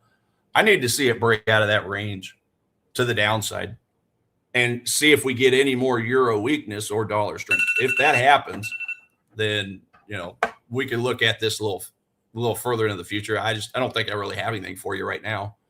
I mean, if you're a sideways trader, you got some supply here, you got some price demand on smaller time frames, but now we're starting to get down in the smaller time frames, the noise. You do technically have a supply zone right here, which we had the same thing on the dollar yen. Okay, we did have a big push down, but we left zero gap. So again, too sideways, too congestion-y. I think there's better items out there for us to find, quite honestly, than the euro yen. Hope that helps, man. I wanted to take a quick look at my alerts. I'll go a few minutes over since I did get a little bit of a late start for you guys. So yeah, just let me know if you have any other tickers real quick. Aussie Swiss, Euro Swiss longs, Joseph. Yeah, let's have a look. Aussie and Euro Swiss, which Aussie is obviously the second strongest currency, and these pairs have been up here the whole time. So let's take a look at these top two pairs. Yeah, and then yeah, if I have a chance, I'll get to Euro Swiss, Aussie Swiss, Aussie yen. Let's go do that. Aussie yen. Starting to get a little bit of allergies, ladies and gents. That's why I sound so sluggish. I'm not sick or anything, but allergies at this time of year tend to get to me just a little bit. So I'll just keep talking and burn them out. Aussie Swiss. Yeah, so it's still still working on the pullback. So this thing's been up so nice that this last basically few days has just been a little bit of a retracement. So is this profit taking? I feel like it probably is because it's such a strong pair when we look at all the fundamentals, sentiment, technicals as a collective whole. We are technically in what the algorithm draws up as a demand zone. You guys see the little white bars there. I don't agree with it because the base and candles are way up here, and we already had a wick that came all the way down here. What do you think that probably is on a smaller time frame? Probably a little bit of a liquidity sweep. So in my opinion, even though the algorithm draws it up, I don't use these. That's, again, just years of studying this stuff. I mean, I need the candle body. If I'm looking at this as a zone, I need the candle body to come down and match that. I know that doesn't quite draw it up the way I was hoping it would, but the red candle, if I turn off the order block tool, okay, it's a red candle. I need that red candle to be coming down to at least match the wick, and it's just not doing that. So I ignore those whenever the indicator pops it up there. Again, guys, this is a free indicator. Anybody can find this order block tool or supply and demand tool, okay? Multi-time frame S&D, supply and demand, order block. This is the developer at JP7FX. You can go find that on your own. Just go to the indicators, type that in, and you'll find it. So it's just a good set of training wheels if supply and demand zones are new to you. I almost don't even use it anymore, but sometimes when I get too many drawings like I have right here, I'll turn all my drawings off, and I'll just turn on that order block tool, turn everything off, just so I can get a holistic look at this thing and ignore everything else. Okay, that way I can see where the algorithm is creating zones, and then I can decide for myself if I like it, if I agree with it. So I disagree with this one, but I do agree with the one down here. I've put an alert there, as you can tell, because I am still keeping an eye on it on a smaller time frame. Get my goodies back on over here. And that's going to be a little bit deeper down. We've basically already touched it. So yeah, I don't like this anymore. It's too high on the curve overall. I know I'm going a little over. Sorry about that. Too high on the curve. I need to get more of a discount. So I've got this one I'm keeping a look on, keeping an eye on an Aussie Swiss a little deeper at the 55.50 level. Turn on my drawings again. And it's at least a sweep of liquidity right here before bouncing into the zone. So that's why I've got my alert there, 55.50. Yeah, I drew this up, but the part of the reason I drew this one up is because I was, again, looking at it on a smaller time frame. So this would be the candle I was looking at with zero volume spread analysis. And then we drop into even smaller time frames. I am keeping an eye on this 15-minute zone here, because technically it gave us a decent gap on that time frame that did push up through some of this mess, but I don't feel like it pushed up fast enough, quick enough. So yeah, I drew it up, but more so as an intraday look today, since it is Friday and I don't want to necessarily be getting in any brand new trades on my normally daily 4 hour. And go into the weekend and potentially get it gapped beyond my stop loss 100 pips. It's not a very fun thing to do. I'm already living on the edge with the Netflix trade I'm keeping open. But I just, I'm pretty strong about that weekly demand zone. So we'll see. We'll see how that all shakes out. I know that probably was a long way of not really giving you a ton of information on this, but yeah, I just need more of a discount on this. And then, yeah, real quick on Euro Swiss, and then I got to close the shop down, guys. Euro Swiss, okay, 4 hour. Yeah, so I still got some zones a little deeper down. This is an old zone, but it's already been mitigated, as you can see over here. So I don't even know why I have that one drawn up because it's already been touched.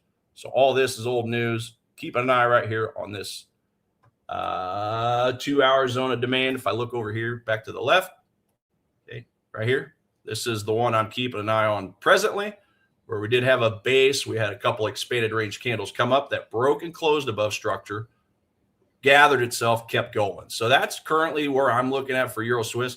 All this is right here is one big liquidity sweep for all these bulls right here that did have the power to push price up. All their stop losses are just chilling down here. So I do see right now we're kind of getting that liquidity sweep, as you can see. I just think the real play is a little deeper down where these unfilled orders are from this zone of demand. So just to wrap this thing up, I see this thing just playing around in the liquidity sweep it, come down, collect a couple, some orders from this 4 hour. There's some confluence. You see the white bars there, the white lines, and then an eventual push back up. That would be the technical look on this thing, Euro Swiss. But it is only a +5. So this one is just barely tall enough to ride the ride as well. Not very convincing. Break structure, break liquidity, grab unfilled orders, get a change of character back to the upside, and then I'll see about a possible buy on this. So hopefully that helps. Ladies and gents, I have went past my lot. Have a wonderful Friday. And with that, take care, and we'll be back next week. Take it easy, guys.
Thanks again for watching today's show.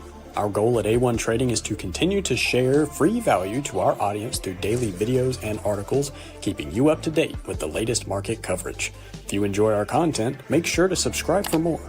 From all of us at A1 Trading, have a great day, and we'll see you next time.